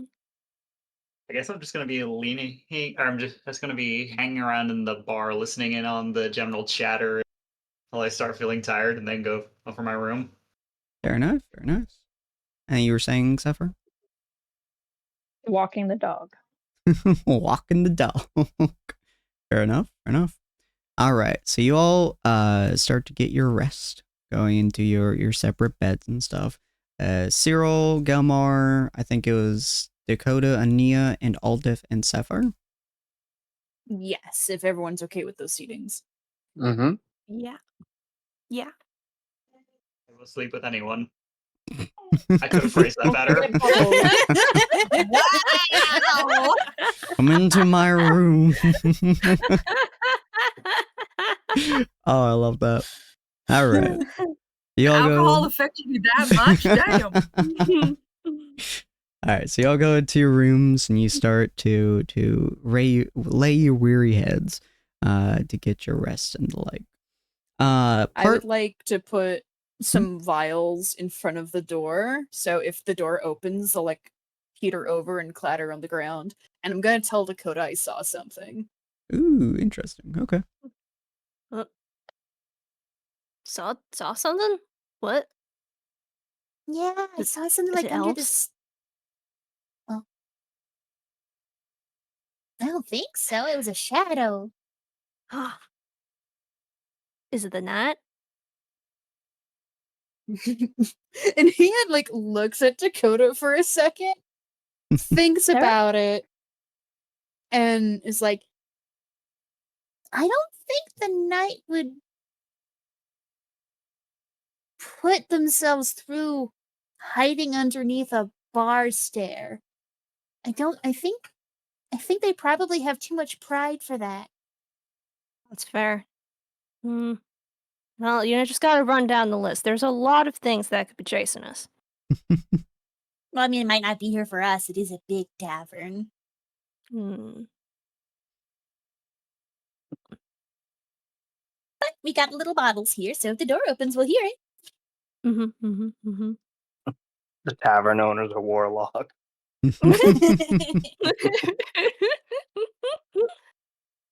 All righty. See it? Actually, that's a pretty good point. It could be a warlock of the net come chase me.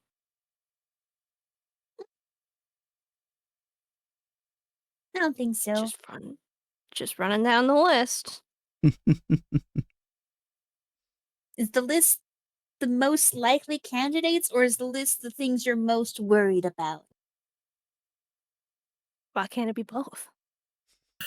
Because Shut up! I literally said both while muted.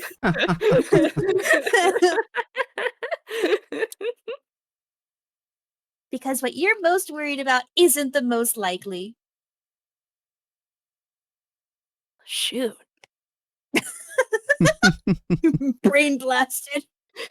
My goodness. Oh my god.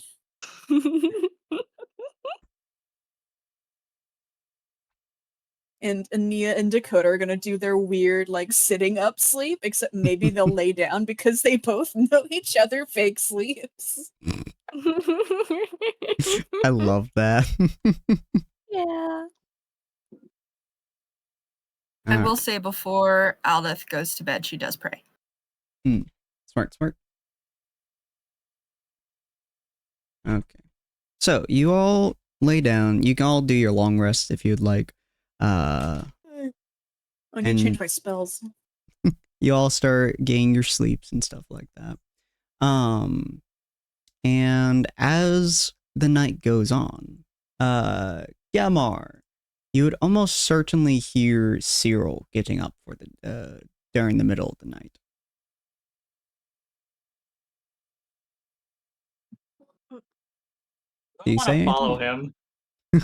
I kind of want to follow him because it's like he's been up to a lot of stuff in the past, and I'm kind of both worried about him in addition into these still slightly mad. Fair enough. So Oh, I Cyril, gotta follow. you get up middle of the night. The day still hasn't quite broken yet. The dawn has not quite gone over. And kind of looking around the room, you see Galmar just kind of like happily sleeping, doing all his normal snoo kind of sleeping and stuff. And you get up and you start heading out the door. After a couple of minutes, Actually, is there a window in the room? there is indeed. You guys are on the second floor. When I look out the window, do I see anybody You do not in know. the street? Dang.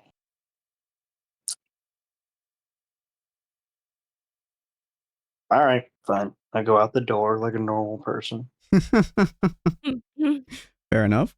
Yeah, you start walking out the door. And you head down. You go out the front door. You do see the orc bartender just standing there, still cleaning a cup, and he kind of looks up as you start walking through, and he just kind of goes, also early morning.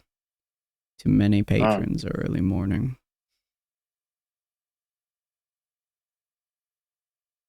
You just keep walking? Pretty much. Okay. So you just keep walking, and after a few minutes, Gelmar, you would also leave your room. You would head down there, and he'd look back up at you, and he would just go, 2 patrons, early morning. This feels familiar. I suppose. I suppose it could.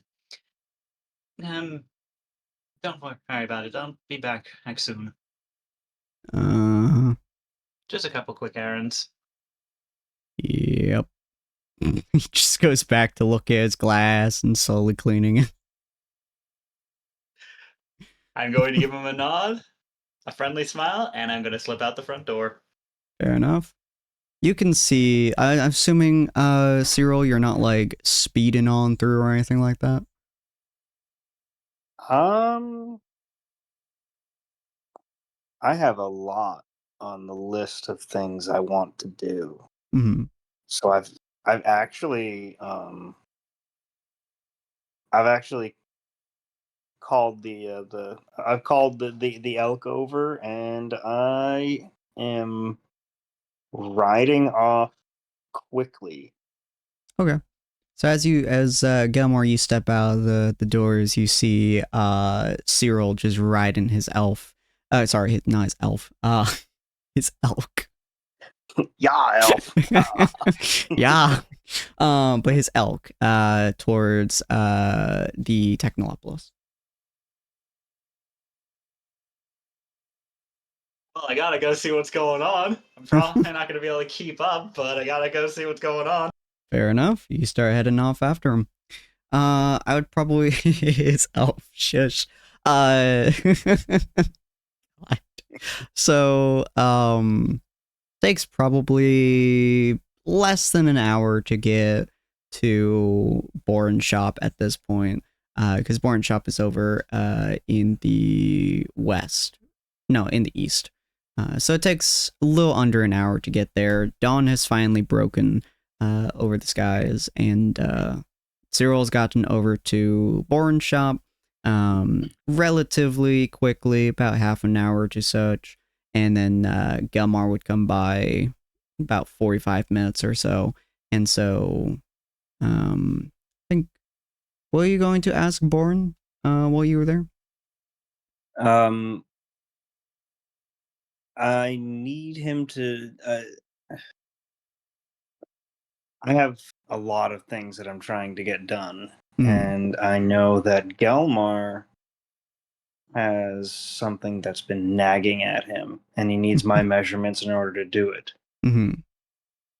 So I'm gonna just ask Boren to get the measurements and make sure that Gelmar gets them. Okay. Yeah, so he would start taking measurements. Now, Boren's an old soul, but he is very, very precise in what he does. So it's not a quick ordeal. It would take about the 15 minutes to 20 minutes or so for him to take all of your measurements, because he ensures that they are very much so correct. And he is very, very firm about making sure it's done 2 or 3 times to make sure he has your things. He has you breathe in, breathe out, check your measurements there, and check them out. Make sure that when they make the armor or whatever it may be, that is fitted to you and comfortable to breathe in, as well as a few other bits and pieces. So by the time that Gelmar gets to Bourne's area, where your elk would probably be sitting outside of, he would be able to see through the window, you finishing up getting your measurements from Bourne, and just kind of talking with him before you would start leaving. Is there a back door? He kind of looks at you for a second. He just goes, I only have one door.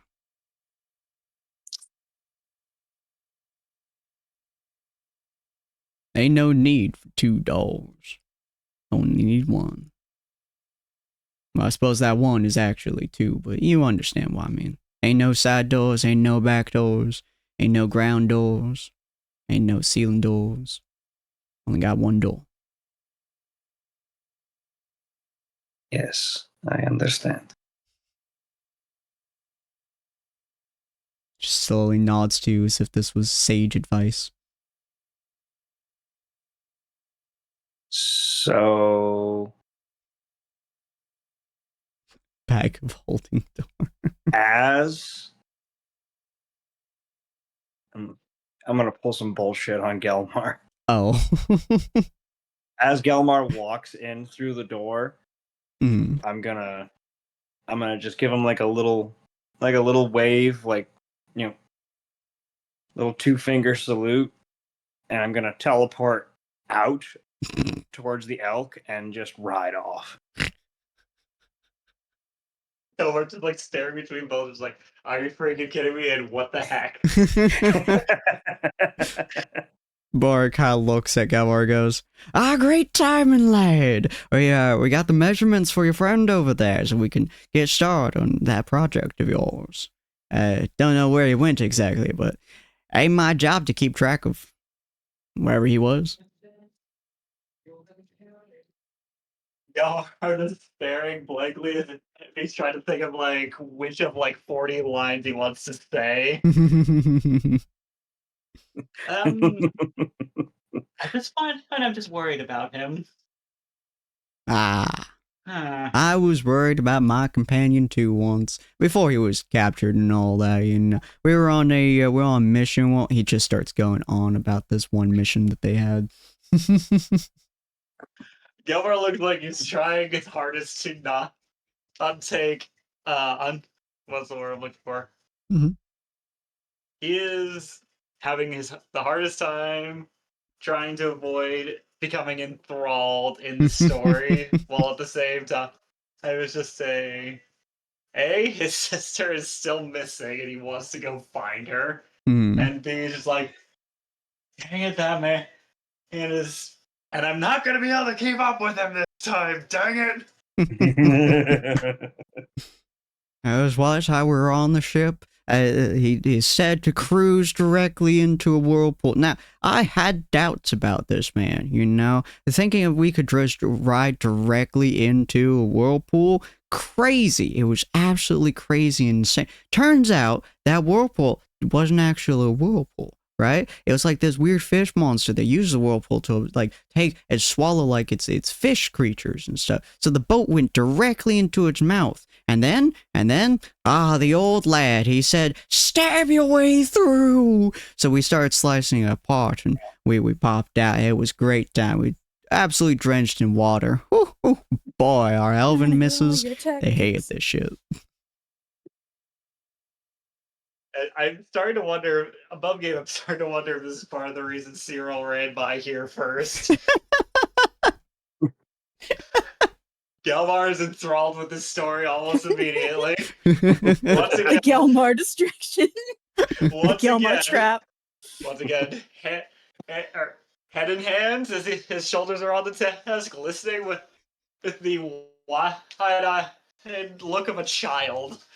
It just goes on story after story of the Iron Wayfarers. Clearly enjoying the fact that he gets to tell stories of his youth and those that he was around at the time, from magic and slaying wild sea creatures. And he started talking about a story about fighting the Kraken as well. You're not 100% sure that story is accurate and or true, but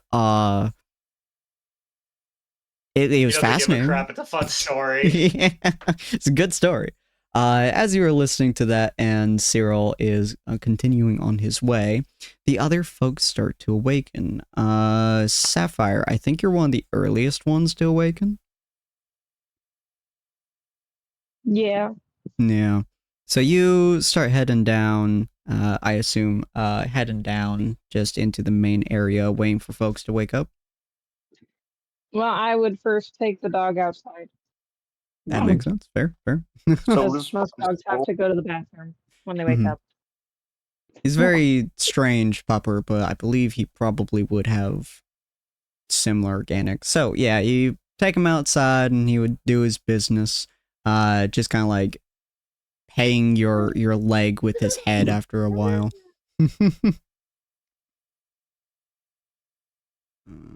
Yeah, and then I'd go back in and wait for people to wake up. Cool. As you head back in and you're kind of like just kind of sitting there and waiting for the most part, you see someone walk in. They're not super of note. Hold on a second, I have to recall what I described him as. I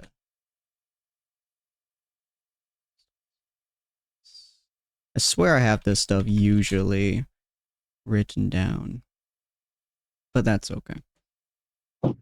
So as he kind of walks into the room, it is interesting to see him.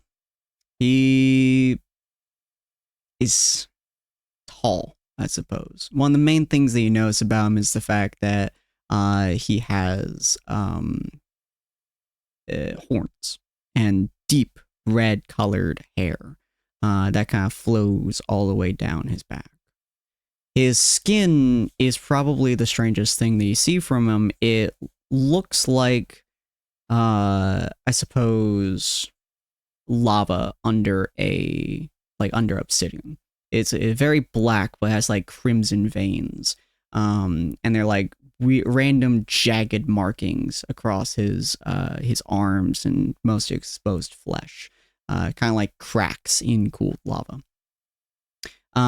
His horns kind of curve forwards almost like a ram's, and then suddenly jerk upwards. Very strange, especially for a tiefling to have, but you've seen stranger on a tiefling. one of the eyes is honestly seeming like glowing gold, and then the other one is clouded and milky, almost like he's blind in that eye. As he's walking forwards, you do notice that he definitely sticks heavily to his right side, which you assume is the fact that he's blind on the left.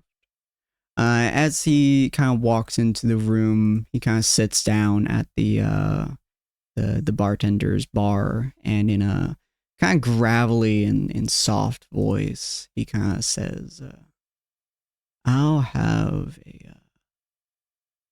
just anything you got." The bartender just pulls out just a general cup of water and hands it to him, and he nods and slowly starts sipping it.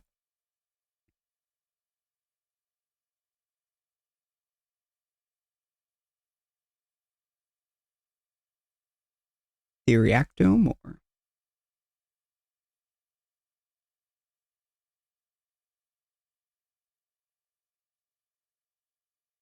Zephyr? Sorry, I'm trying to get my child to say goodnight to everybody. You're good. I'm not sure what I would react. Mm-hmm. I'd probably just stare at them. Fair enough. After probably a few minutes of you staring, you see him like slowly kind of turn towards you, again favoring his right side, so you see his golden, almost like fiery eyes just kind of like looking directly into yours, and you remember the flames that you see in his eyes. This is, from what you can tell at least from your memories, possibly solstice, but you can't be 100% sure. But those flames are very difficult to mistake, although you don't remember him being quite so beat up or looking like this exactly.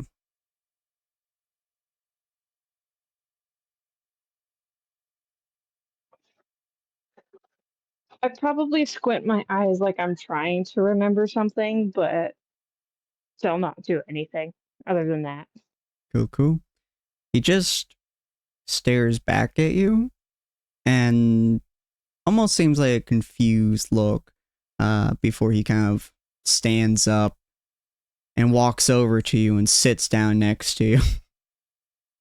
And he just kind of goes, "Yes."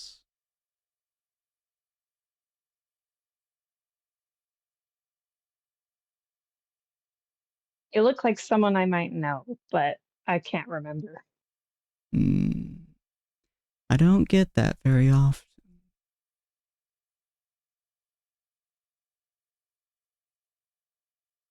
Not very often I see people I might know. You seem familiar as well. Although, you're a half-elf, right? Yes. Yeah. Although half-elves often have that feeling towards them. A foot in each realm, as it were.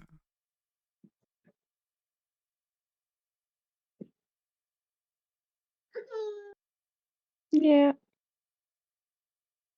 This person that you're looking for, why do you seek them?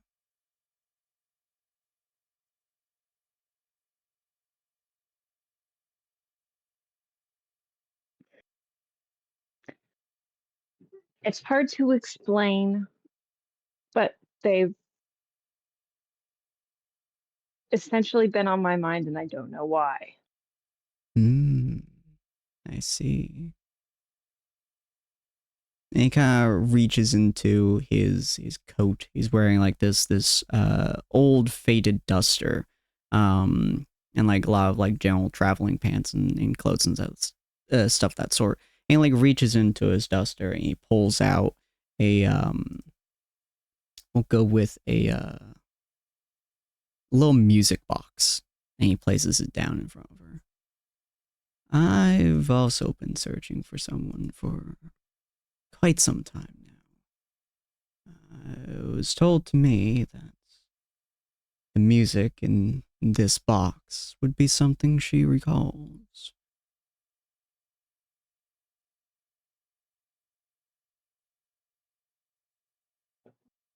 How can music make someone recall something? Well, the rules of realms are not always the easiest to know. Magic plays a special purpose.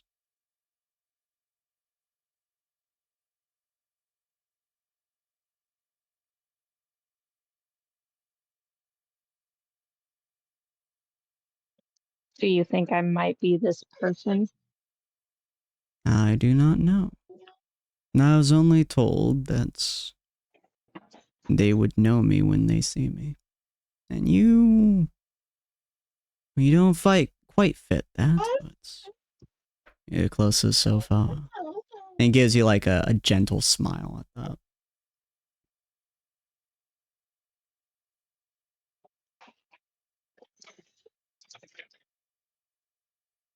I'll smile back.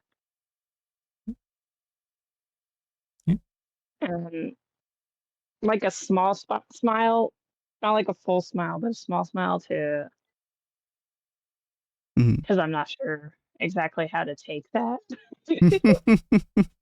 That's fair. That's fair. Especially after the demon that you guys encountered.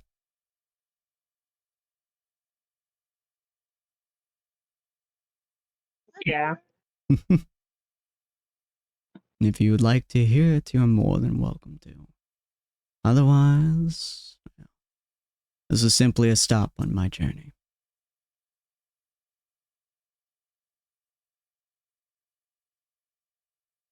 I'm definitely curious about this music that helps people recall things. Well, we shall see if it jogs a thought in you then. And he kind of grabs the top of it and he kind of flips up the top of this little wooden box. Roll me a wisdom saving throw. Wisdom saving throw. Wisdom, here we go now. Okay. Come on, give me the characters. Show me the list. Show me your list.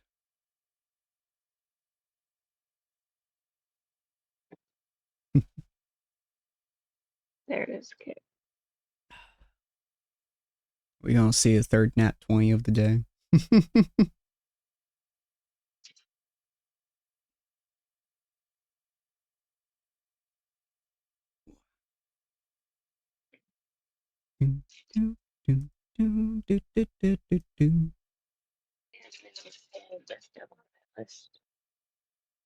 Hmm. Are you finding it? No, on my stat list, wisdom isn't one of them. Oh, you have to just type it in. Well, that's dumb.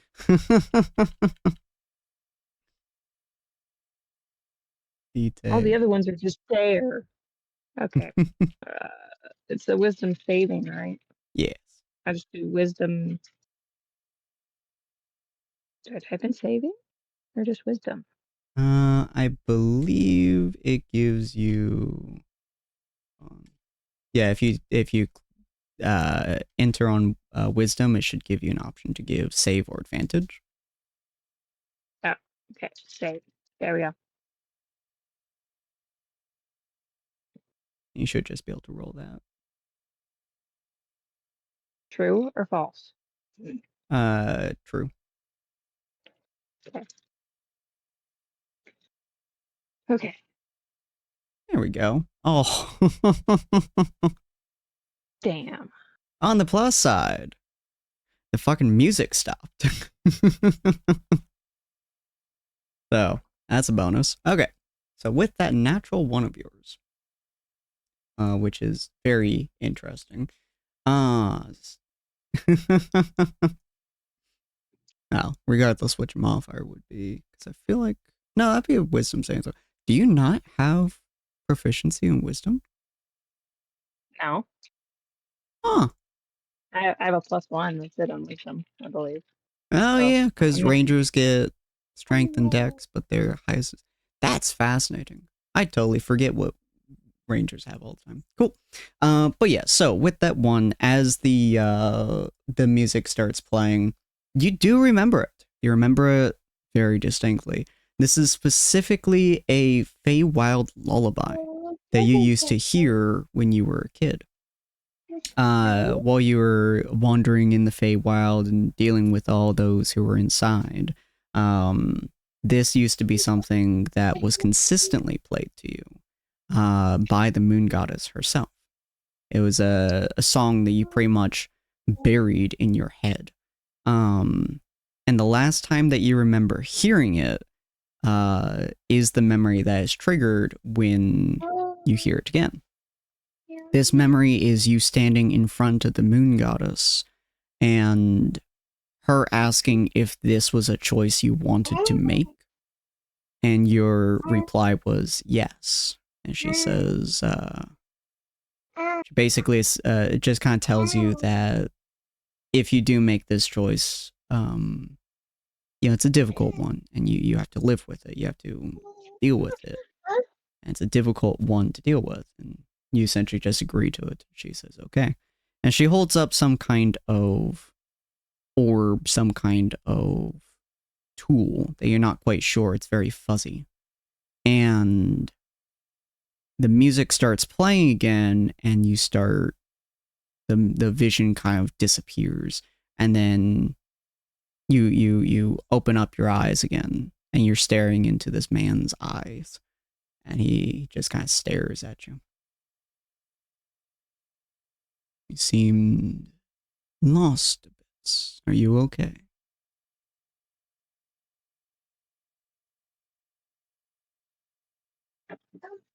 Yes, I'm okay. I'm just recalling a memory of a difficult choice I made. I see. Suppose you are the one I was looking for after all, then.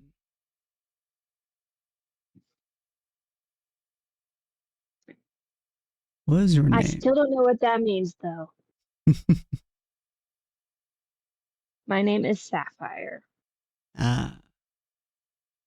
I assume you do not remember me then, based on that.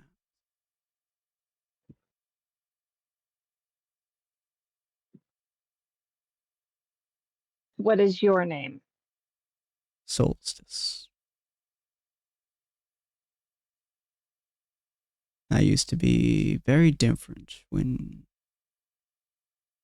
well, way back when.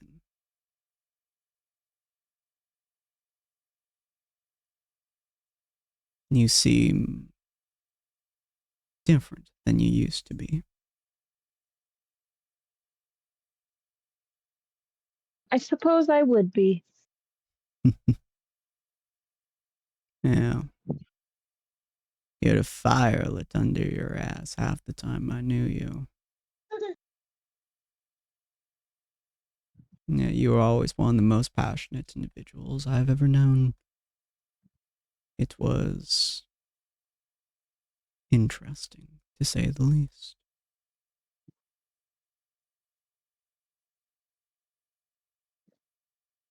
Why are you here in this tavern?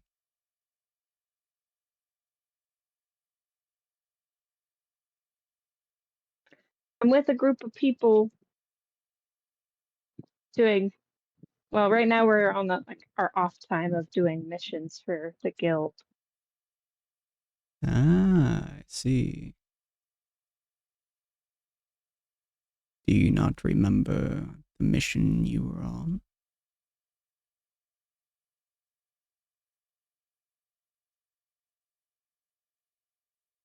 No. No, I do not.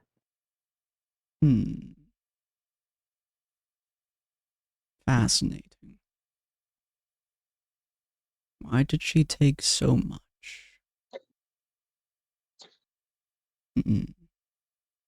Do you recall anything about why you have your missing memories? All I know is I'm in the middle of this war. I have to make a decision on which side to help or something like that.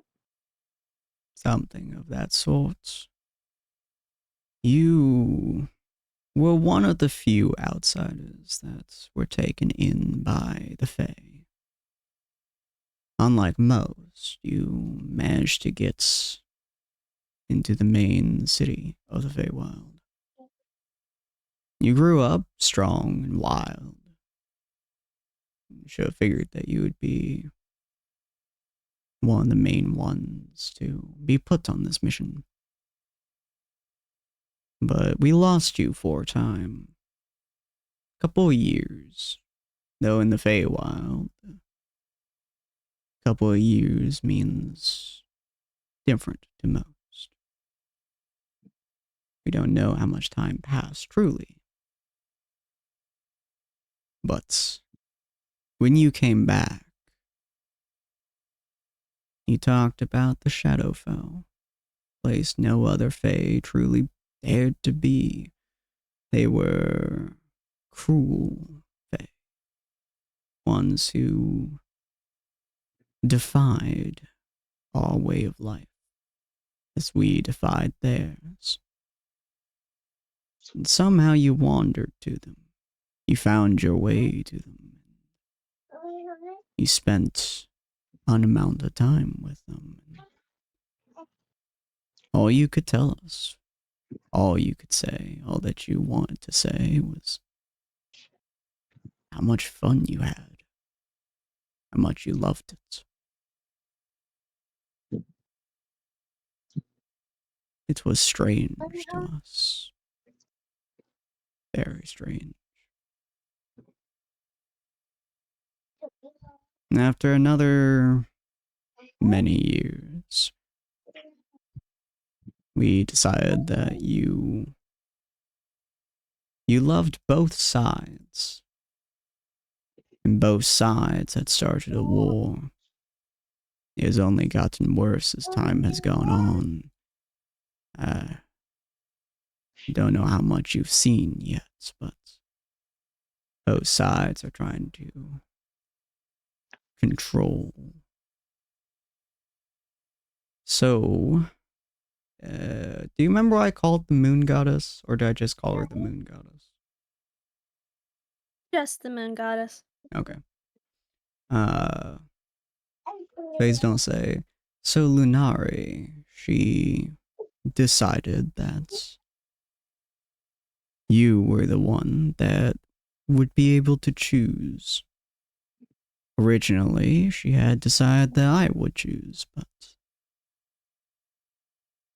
nah. I am not fit to choose which side wins and which side falls. So I left. So she turned to you. From what I was able to gather from my journeys and my sparse conversations with her now, you requested that you lose your memories so you can find out which side you truly belong to. But she seems to have taken more of your memories than expected. You don't even remember that you were fighting both sides and loving both. Interesting.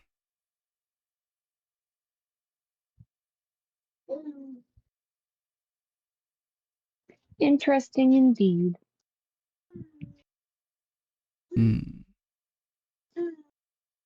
What do you plan to do?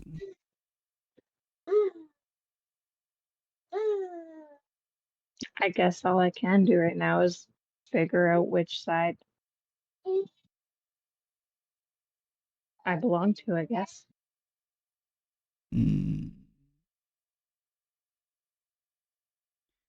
As for where to start doing that, I'm not sure.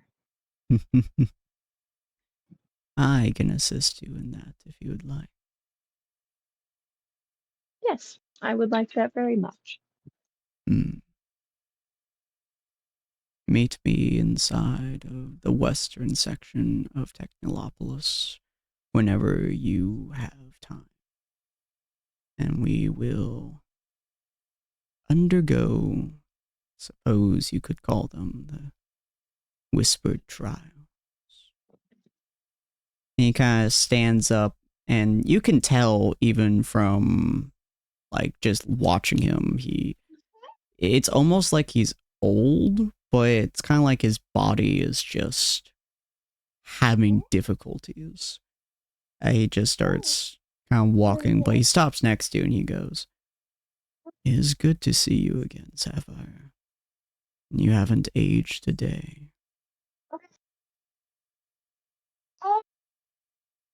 Good to meet / see you again too. And he just kind of nods to that and starts walking out the door. As he starts walking out the door, the code... Actually, Aldeth, how quickly do you wake up during the day? I'd say she's a morning person. Okay, cool. So you would probably be the second one down, break of dawn and all that, and as you're walking down the stairs, you see the pre-described tiefling walking out the doors and slowly closing them before heading on his way. And then Sapphire over at the table.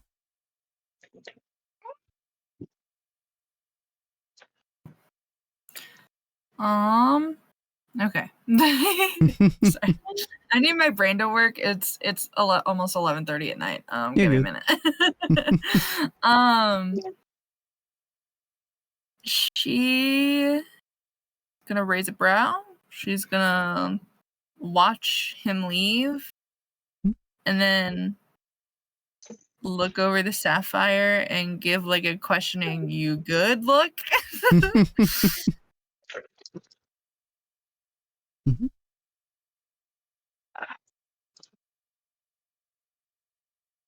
How would I respond? Because she didn't actually say, "Are you good?"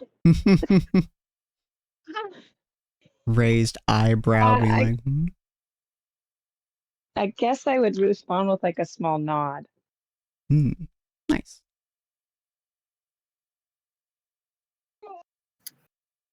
She is going to accept that small nod as a "I'm good, no need to check on me." She is the inn like in a small town, or are we like far away from a town? You're pretty much near the outskirts of the main town, Technolopolis. And the outskirts have like, the orc encampments, has some human encampments. It's more or less made to shift around, so there's few like rigid structures. But this is one of the few rigid structures on the outside. It's also farmland for most of the area around you. Okay, because I know there's a couple things that Aldith wants to do, but I'd say right now she'd probably just go outside and like train for a little bit. Okay, cool. That'll work. All right, after probably another half an hour or so, Dakota, you would be waking up. You're not quite a morning person, but especially with your guys' weird time schedules, you do wake up. Ania, of course, is still laying in the bed, being absolutely not morning person. Ania's the only not morning person here. Yeah.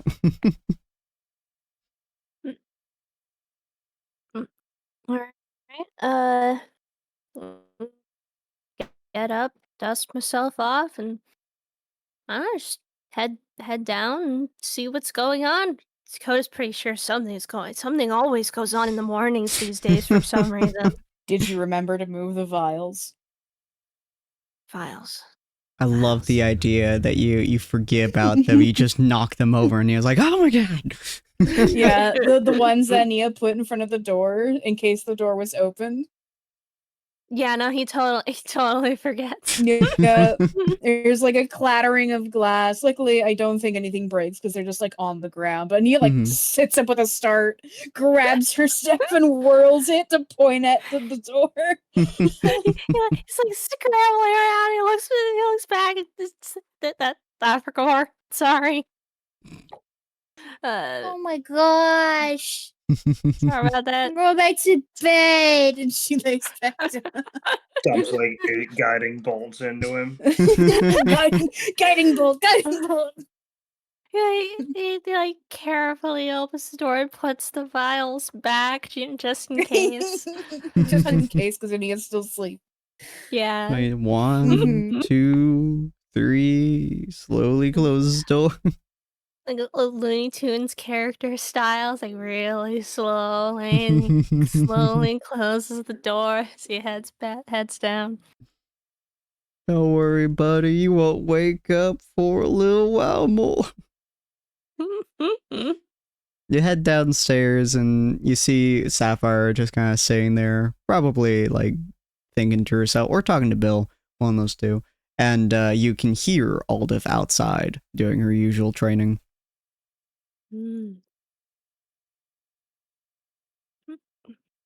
Strangely enough, Galmar and Cyril are not here, and they usually wake up earlier than you do. But they might just be sleeping in. Cyril not being here is not that strange. Yeah. That one's fairly normal. Then Cyril sneak off again, or?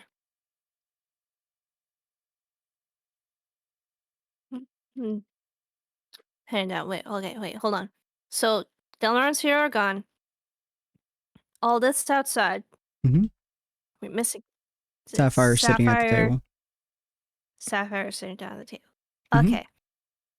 Yeah. In which case, I think Dakota's going to go over to Sapphire. Like, alright, anyone sneak off and mysteriously gone? I haven't seen Cyril or Gelmar yet this morning. I don't know if they snuck off or haven't woken up yet, but they're the only ones besides Ania, and I know she's not awake yet. Nah, she's sleeping in for a little bit. Careful if you go and open the door. We set up the files. I knocked over those files, but I put them back just in case anything shows up. You know how I will keep that in mind. Alright, I'll check up on Gelmar and Cyril. I feel like somebody's gonna be mysteriously absent. I feel like I usually see Gelmar around here.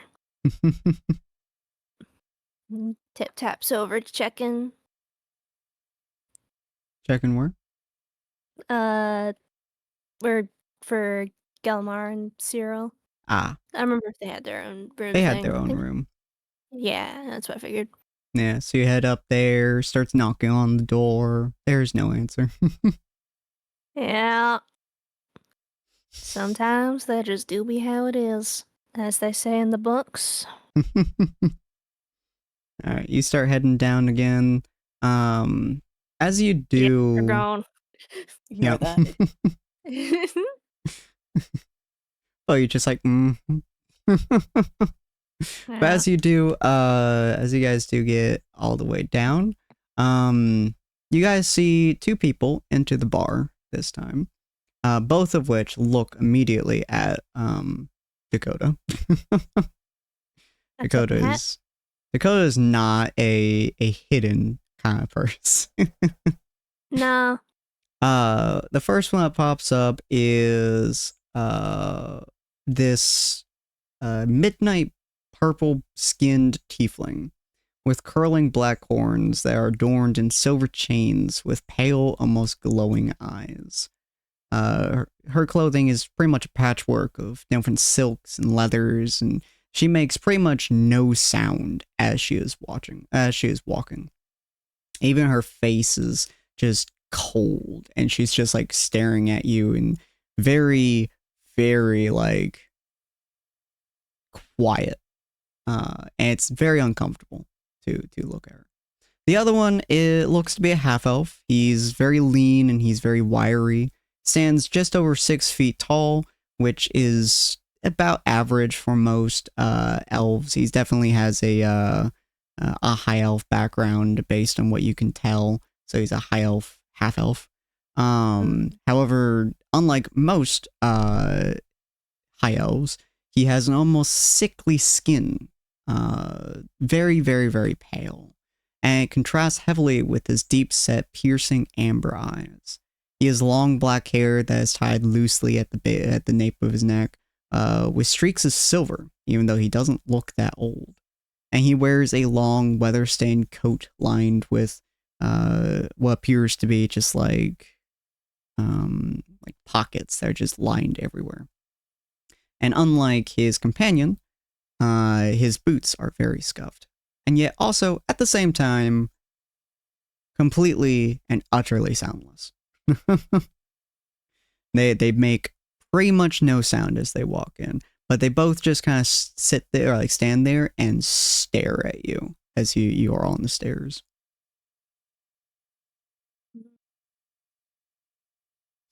I tip my hat cordially. The sickly looking half elf, he kind of looks at you and with a almost strange, you'd probably say like teacher tone to his voice. He goes, hello, you must be our target. Target?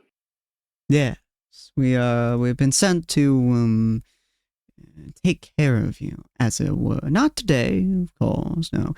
We don't like to take you off guard, shall we say. No, it's far too rude of a interaction. Sorry, I'm just... the Dakota is just like standing there and like hesitates for a moment, but like in his head he's just like, I knew it. I was right. Yeah, he's just standing there. Aldif and Sapphire, if you two would like to do anything at this time, you're more than welcome to. They don't look very hostile at the moment. Is there anything you two?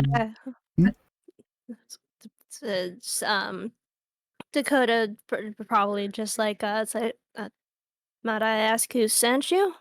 Oh, your old patron, of course. I knew it. All right. Yeah. Well, if anyone wants to do something first while Dakota's processing. Is Aldith inside? Yes.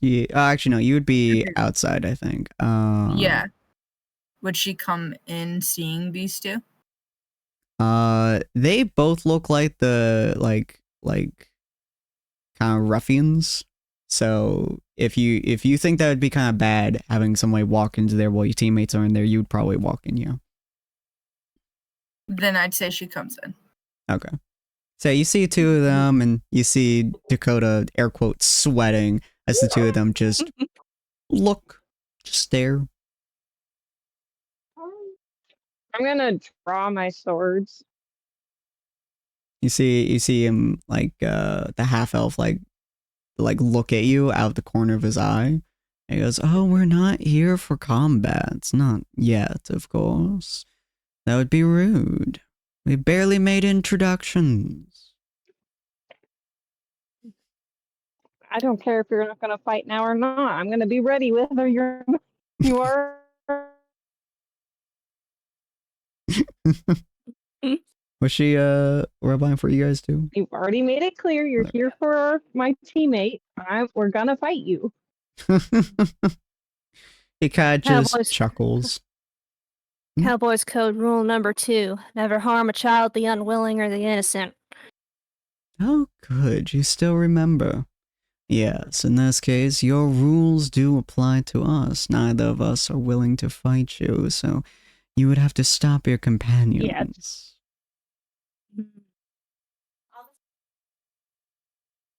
He just Aldith gives is you a making sly away. smile. What was that, Aldith? I was gonna say Aldith has made her way over by now and is standing like shielding Dakota at the moment with her shield and her body. Okay. And Sapphire? Dakota's gonna step in front of Aldith. This is my fight to deal with. What are you saying, Sapphire? I'm just waiting. Fair. Swords at the ready.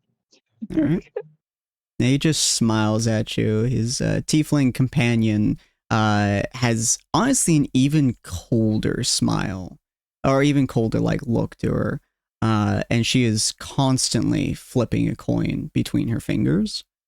And he's like, "We don't mean you any harm for now.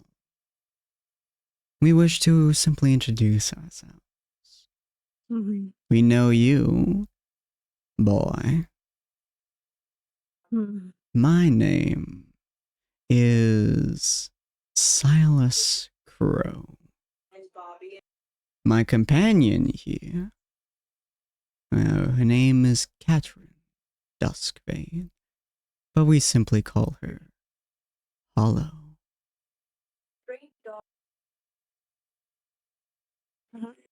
Nice to meet you. I'm sure you already know my name is Dakota Ryder.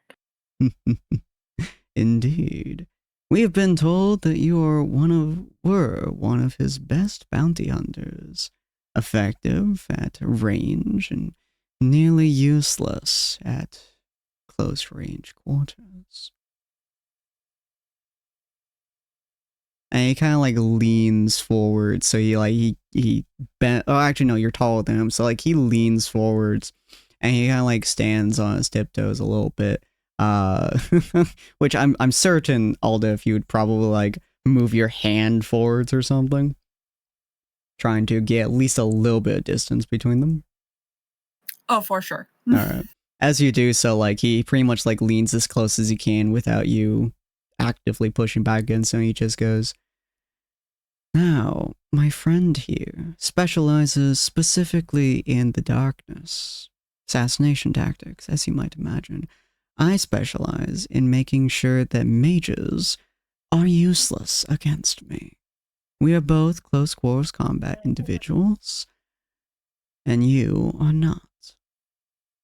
So that is simply a warning to you." And he like leans back and sits on his feet as he like kind of hunches over a little bit. "We simply wanted to make ourselves known. Do you have anything to ask of us, boy?" Time and place. We duel like warriors of the sand. "Oh, honorable warriors, who do you take us for, non-assassins? If I named a time and place, only I would arrive. My companion here would kill you in your sleep. But how about this? You have a mission to do, yes? We heard about it, well, a while ago.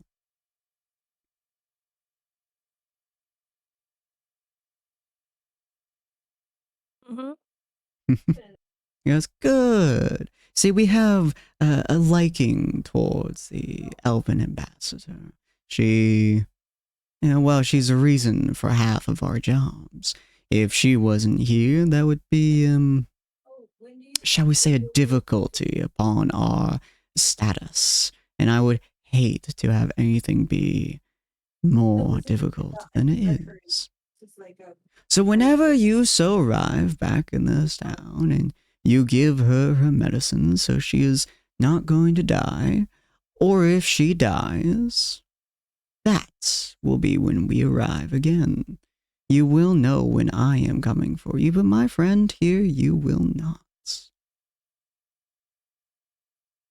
How does that sound? Sounds dishonorable, for one thing. As my companion often is. Why announce yourselves if you're not gonna respect the rules of the duel for bounties? Simple. I have no interest in duels, child. I have interest in being polite, shall we say. I will never stab a man in the back. I'll make sure he's watching me.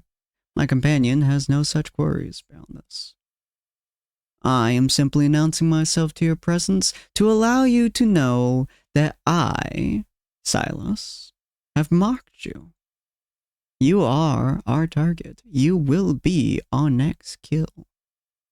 It is simply courteous to allow the one who knows that we will come after them to know that they will die, so they can put their affairs in order and talk with their loved ones and know that their business will soon be complete.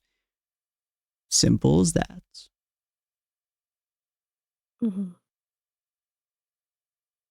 Now, Well, you seem like a bright child. You must have some loved ones to interact with, and I would hate to steal that opportunity from you. well, I'll let you know then that I do have loved ones. My interaction with them will not be my last. I'm gonna draw my gun and point it at him. I have one main rule. All creatures deserve the right to fight for their lives.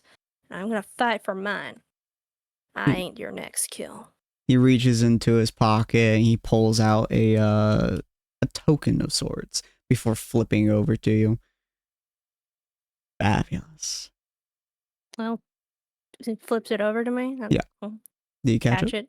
All right. Yeah. It's a coin that has a ram's skull on one end, and then it has a serpent's tail on the other. And he goes, fabulous. That token right there means that I will collect it. I have collected it from every single body that I have fallen before, and I seek to collect it from yours. And he turns around and he just starts walking. He goes, a mouse that refuses to fight is not a cornered mouse.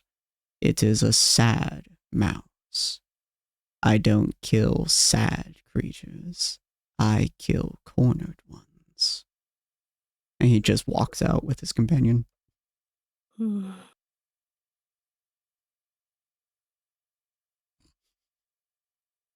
I'll let him walk away. Well, nah, actually I'm gonna shoot him. What? The whole crew going, what?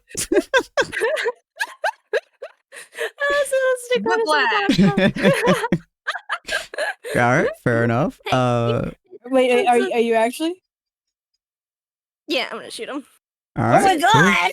Cool. Roll look, your I made it aware when I drew my gun that I was planning to shoot. Therefore, and he has made his intent to kill me known. This is all right with the Cowboys Code. All right. Let's see here. Oh my god, is my macro It's gonna wake up so shooting my bad. gun here? Unfortunately, the multi-attack module was not updated. So you'll have to do your attack normally. Oh my god, I haven't done this in a while. I got so used to it. I know, it was so good, wasn't it? And no one ever built us another one because everyone was like, oh, this one works. Because it did. And then they didn't update it. And I'm so sad. Yeah, and this is new and different and weird. And All right. It's not rolling on the thing. It's rolling for us. Well, it's rolling for me, I should say. I'm not even seeing the dice go. Are any of those hitting? Well, you got 25, a 11, and a 26. So that would be two that would normally hit. Okay. Normally hit. However, as your bullets go off, and they're very loud, dun-dun-dun-dun, which would absolutely wake up Ania faster than the fucking glass. Be fucking rushing like a madman. You hear I meant to go back to this part of it, no worries. You hear the gunshots go off, and they absolutely would have hit him normally. All 3 bullets would have. He's not even trying to dodge. However, as all 3 bullets kind of go into it, you notice that it shimmers. It's an image that shimmers and then fades with the wind.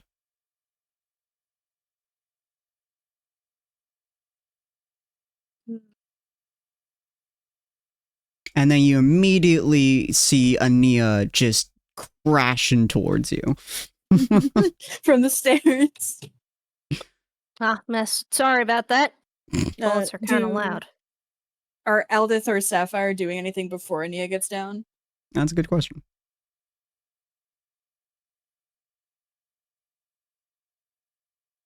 Are either of you two doing anything? I'm thinking. Hold on. Take your time. Take your time. Take your time. Thinking. Yeah, no worries.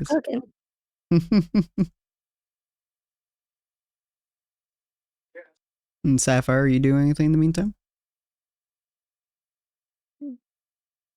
Oh, I missed the question. Are you doing anything while Dakota, fires off his gun and then the figures disappear? Are you doing anything now that the hostilities has finished?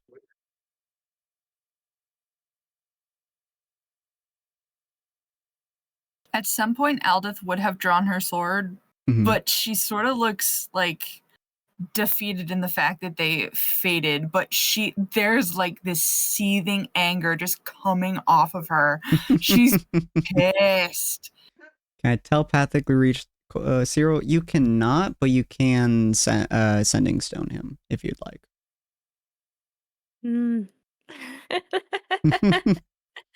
Mia going, Dad! I'll use the stone to Cyril let him runs instantly back. Dad, bounty hunters want to code.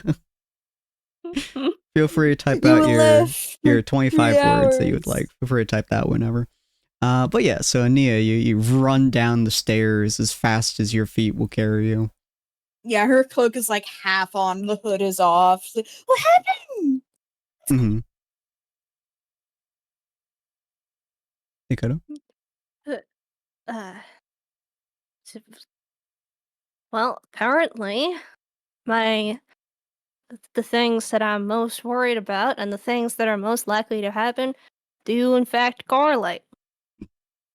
Just because they might have happened does not make it the most likely thing to have happened. It could still be a rare instance. What happened? The Nat sent warlocks to make themselves known that they're planning to kill me. Planning to? Why are we fighting then? What's going on? They were planning on trying to kill me, and they're not telling me when to. They didn't even let me challenge them to a duel. Apparently, one of them was like some kind of assassin that doesn't like to stab people in the back, so he made himself known and he gave me a coin. I respect the aesthetics as much as any other. Then the other one's just silent assassin. I don't know. Is this a coin enchanted or anything? I have flip the coin. Nia looks towards to see if the barkeeper's there and how pissed he is. He's there and he's just kind of staring at the area. He just goes, mornings. At least no windows were broken this time. And he looks back to Dakota and offers her hand for the coin. And hand her the coins. Sorry about that. Should have figured that anyone who saunters up to someone they know is a gunman, and they're not planning on letting themselves get hit. Thought I could get in at least a couple shots. Thought they had some kind of magic. The bullets just shimmered, and now they're gone. And then he cast Detect Magic on the coin. The coin is a 100% mundane coin.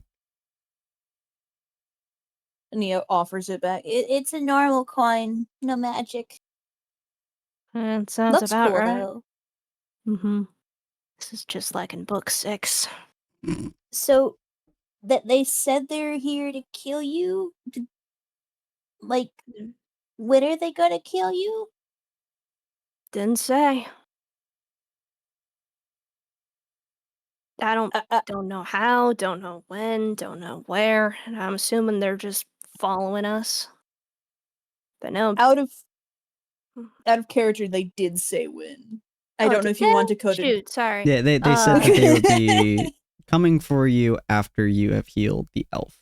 Right. Ambassador. Okay. Yeah. Okay. Right. Retcon that. After we heal the elven ambassador. After that, no idea. They warned you.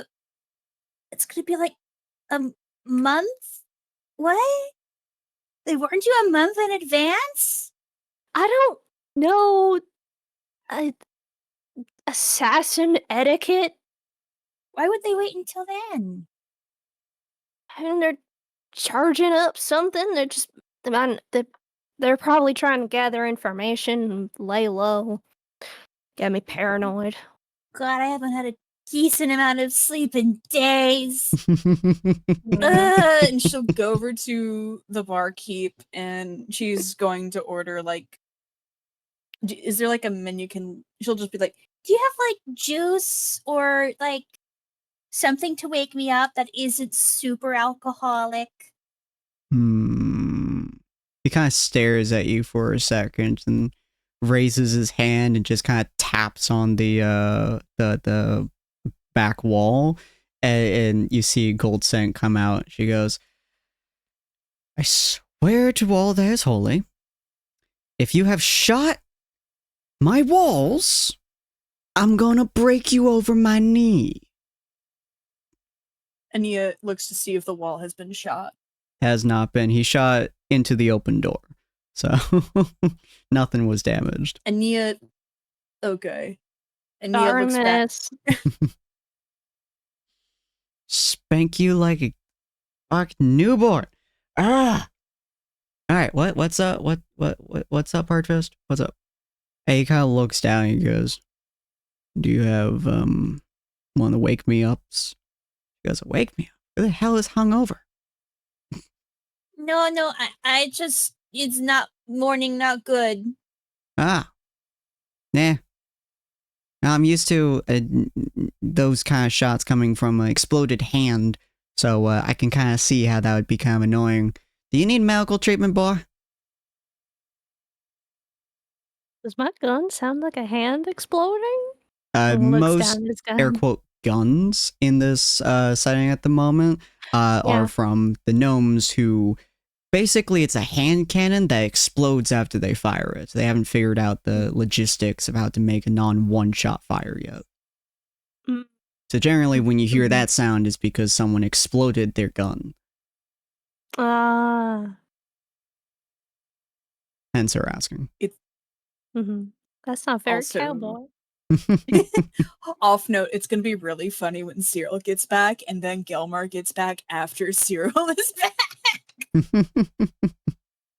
But Nia points to Dakota and is like, he's fine, his gun's good. Huh. Didn't realize gnomes had finished that technology yet. Interesting. Now, I'll get you wake me up here in a second. Fair warning, it will wake you up. She walks back into the kitchen.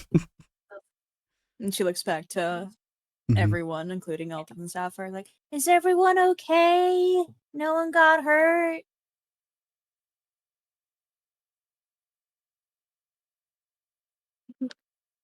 Oh, you tell everyone Cyril's on his way, right? What? Cyril left? Well, that's not surprising. He's on his way back? Why?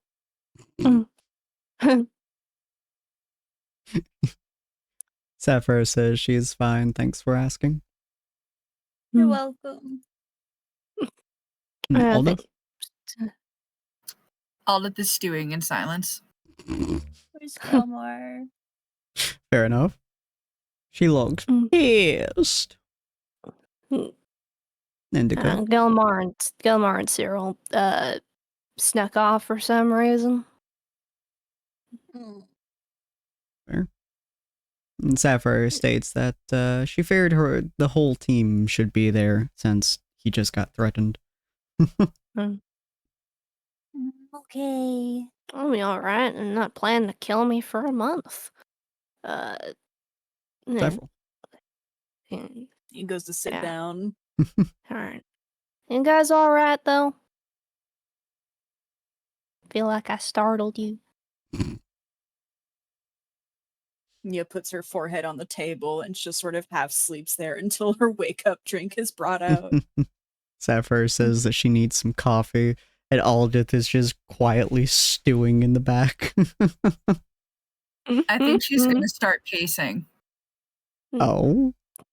Oh. She's in her own head right now. She's so angry she can't stay still. Okay. Yeah. So you guys just see Aldith just run out of the building. Oh no, pacing. Oh, like pacing. walking Okay, I back heard and chasing. forth. What the shit? Oh, No, Chase is the Pacing what? Yeah. Pacing. Dakota will like see that and kind of go over to her and she's like, Miss Aldith, you alright? She is going to look at Dakota, and her eyes that like they're usually pretty like calm gold, they are more intense right now. She's breathing heavy, like her chest is heaving. There's so much anger in this tiny little 5'5" woman. She's not happy right now. I gotta hold on. Let me get my bearings for a second. Mm-hmm. Let me put myself in her shoes. Hold on. Yeah. Mm-hmm. I have faith in you. I find it ridiculous that they have the audacity to come in here and tell you that they are going to kill you, and you should be protected. Every innocent should be protected, and then she goes silent. Thank you. I think I caught most of that. Yeah, well, I mean, I've been being chased by a lot of entities for a long while. Not something I ain't not used to. And Nia like lifts her head to squint at Dakota. How dare your language be fucking weird. Gamma would probably arrive within the next hour or so. Depends I how just long figured I Boren's was stories are. Yeah. I mean, even outside of that, it's just like I do actually have a. You Did cut get your out. material Dardos. back, right? I have to get the rest of the knives, but I do have a. Hey, you cut You out keep again. cutting out. Gosh darn it. That was actually really clear there. Yeah. Okay, let me try this again. Yeah. I actually do have a little bit of material with just Oh my not goodness. much. Ah, Am I roboting again? nah, you're It just randomly keeps- cutting out. Yeah. It's For the like love a of long God. But I think we got that. You have some material Yeah. on you at the moment. Yeah. Mhm. A little bit, yes. Yeah. So Gamma would probably be just at the Forge. the forge for most of the Yeah. I'm just starting at this task. I'm mostly just under the assumption they'll probably find me here eventually, that I could ask for the rest of this stuff. day. Very fair.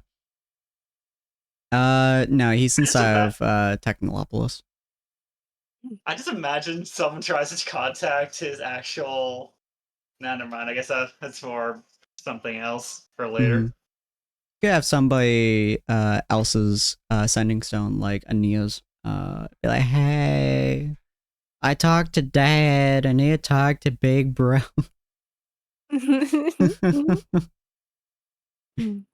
So, could do that if you'd like. But yes. So she's pacing back and forth. And then after a couple of minutes, Gold Scent comes out. She walks over to Nia and hops onto one of the stools and places down the drink in front of her. It looks sparkly. It's the only way you could describe it. It's a multitude of colors. They're very sparkly. She goes, fair warning, this will wake you up. And Nia like offers 2 silvers and goes to take a sip. She takes 2 silvers, and as you take a sip, oh boy, that shit wakes you up like a fire under your ass. Even the sip that you take is, it's not spicy or anything. It just basically makes your entire body feel like you injected caffeine into your soul. Nia blinks a few times, sits up a little straighter, and just very gingerly starts to sip it while listening. Every sip is practically electric. My drink now. My drink. Oh, she's gonna she'll ask for a tiny glass, empty glass. And if she gets it, she's gonna pour some of the drink in there, and she's gonna offer to Sapphire. Cool. Yeah, the Hard Fist will give you just a smaller glass. So you hand it Sapphire. Little shot glass of caffeine juice. Yeah, Sapphire takes it. She also just gets a jolt to her system. You're both wide awake now. Still somewhat, physically tired, but you're wide awake. My mind is woken up. My mind has awoken. Dakota's just gonna like awkwardly look at Aldith for a little longer before he kind of just goes to a wall and leans on it as he fidgets with his gun. Fair. Ania looks to the stairs. The stairs that the shadow was at. Anything there? That's a good question. Roll me a perception check. Perception, I think. Yeah. Perception check. 10. You're just saying because he you cut out for a Little- moment, Oh, so all I yeah. heard was Yeah. yeah. It was just like check. Very fair. Perception check's not going good today. I know. I was Still expecting waking at up. least 120. Yeah. Your brain has not quite arisen. Your caffeine juice is slowly in your system. Yeah. So as you Adjusting to it. Yeah, as you are looking under the stairs, like, you feel like something is moving under there, but at the same time, your eyes are swimming a little bit. So you're not 100% sure if it's something under there, or if it's the caffeine juice, or if it's your eyes being tired physically, or all three. Ania's going to turn her in her seat, so she's like facing the stairs. She's gonna take out the Wooka nut, which is like the nut you shake and it lights up like a little flashlight, and she's gonna toss it. Everyone in the tavern can see like her picking up and then like rolling it like practically a bowling ball as it just slowly rolls across the room, or relatively slowly. It rolls across the room and everyone can see it glow and move under the stairs. And yeah, it just glows under the stairs. You swear, Ania, that you can see the shadows moving out the little window that's next to it as the ball rolls over to it. Ania points at the window. She's like, They went that way. They were still watching. just casually. Huh? They went out the window.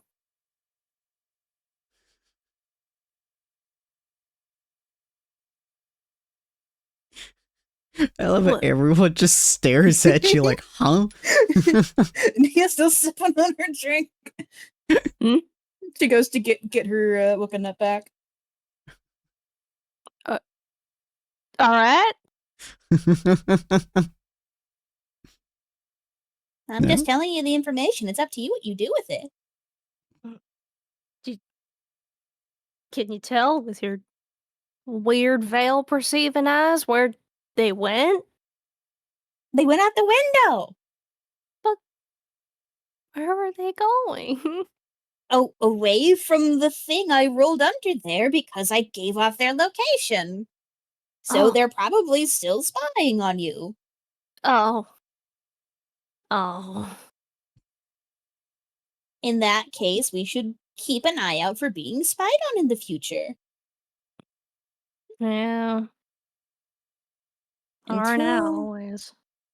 We can go, there's some few magic shops we can visit, see if we can find anti-spy measures. Oh, that sounds good. Yeah. Yeah. Alrighty. Well, that, my friends, is where we're going to be ending for the night, as it is starting to get hot in my room again, as it will be the next few days. Oh no. Yeah. Next week, tune in. Next week, tune in for Cyril busting in angrily, trying to figure out what happened to the baby. Who the fuck tried to kill my child? I was gone 3 hours. Literally. I turned my back for one morning. Stop And you leaving, almost Cyril. It's You still almost so get funny to me. assassinated. It's just so The whole- funny. It's just Not touching the child. yeah. And then just like I knew it. I love the whole Someone party else would could just show be up. like, Cyril, stop fucking leaving. This always happens. At least take one of us with you. There's like 5 of you there, though. Gelmar actually did try to follow him, but he got distracted and caught along the way, and he couldn't keep. Oh, I love it. All right. Well, hopefully you guys have enjoyed this. If you guys did, absolutely go check out our wonderful, amazing players for today. Hooray. Tyrants. They are right there if you'd like to go visit them. They are all absolutely amazing, at least the ones I have the links for. We're going to go over to our end screen, which was made by the absolutely amazing Ania. She's also in there as well. And we're going to find somebody Hooray. to raid. Who are we going to raid today? Who are we going to raid today? That's a very good question. Dakota's in there too. Yeah. Oh my god, who are we going to raid today? Could raid Peach. I like Peach. Peach is fun. Yeah, we'll raid Peach. She's currently playing Marvel Rivals, because they just released Blade, so I'm assuming that's going to be the next person that she tries to get, Lord with. If you guys have not seen Peach before, she's an absolutely wonderful and amazing Marvel Rival streamer. Yeah, she is farming, Blade's new lore. She is an absolute sweetheart, and I enjoy being around her. She's a bit bigger of a streamer than, we are, though. So absolutely give her some love. Her chat's probably going to be a little bit more active than ours is, a little bit faster paced. But she tries to chat with the chat as much as possible. So if you guys have not seen her before, absolutely go check her out. She's amazing. We're going to be doing another campaign, a sister series to this campaign tomorrow, which is King's Kindness. There's 2 of them work in conjunction to some degree because the 2 of them are inside of the same world. Just 2 separate groups of 6, and sometimes they may or may not interact with each other, but their actions do affect one another, as you guys can see from majority of this episode. So I'm very excited to see what happens as time goes on, and if they arrive back from their mission in less than an in-game month's time, then our players may get to interact with them. So we'll see what happens. We'll see how that flows. But if you guys have not seen Peach yet and you guys are interested in Marvel Rivals, she does have exclusive drops enabled, so you guys are able to get drops from that as well. You're also very cool, Creeper. I enjoy having you around. So if you guys want to get new drops from the new season with the new hero and all that fun stuff, absolutely go check her out. And I will see all of you fine folks next time. Feel free to copy that raid message and say hi. Have a good night. Bye. Bye. Night. Night. And Take care. right now.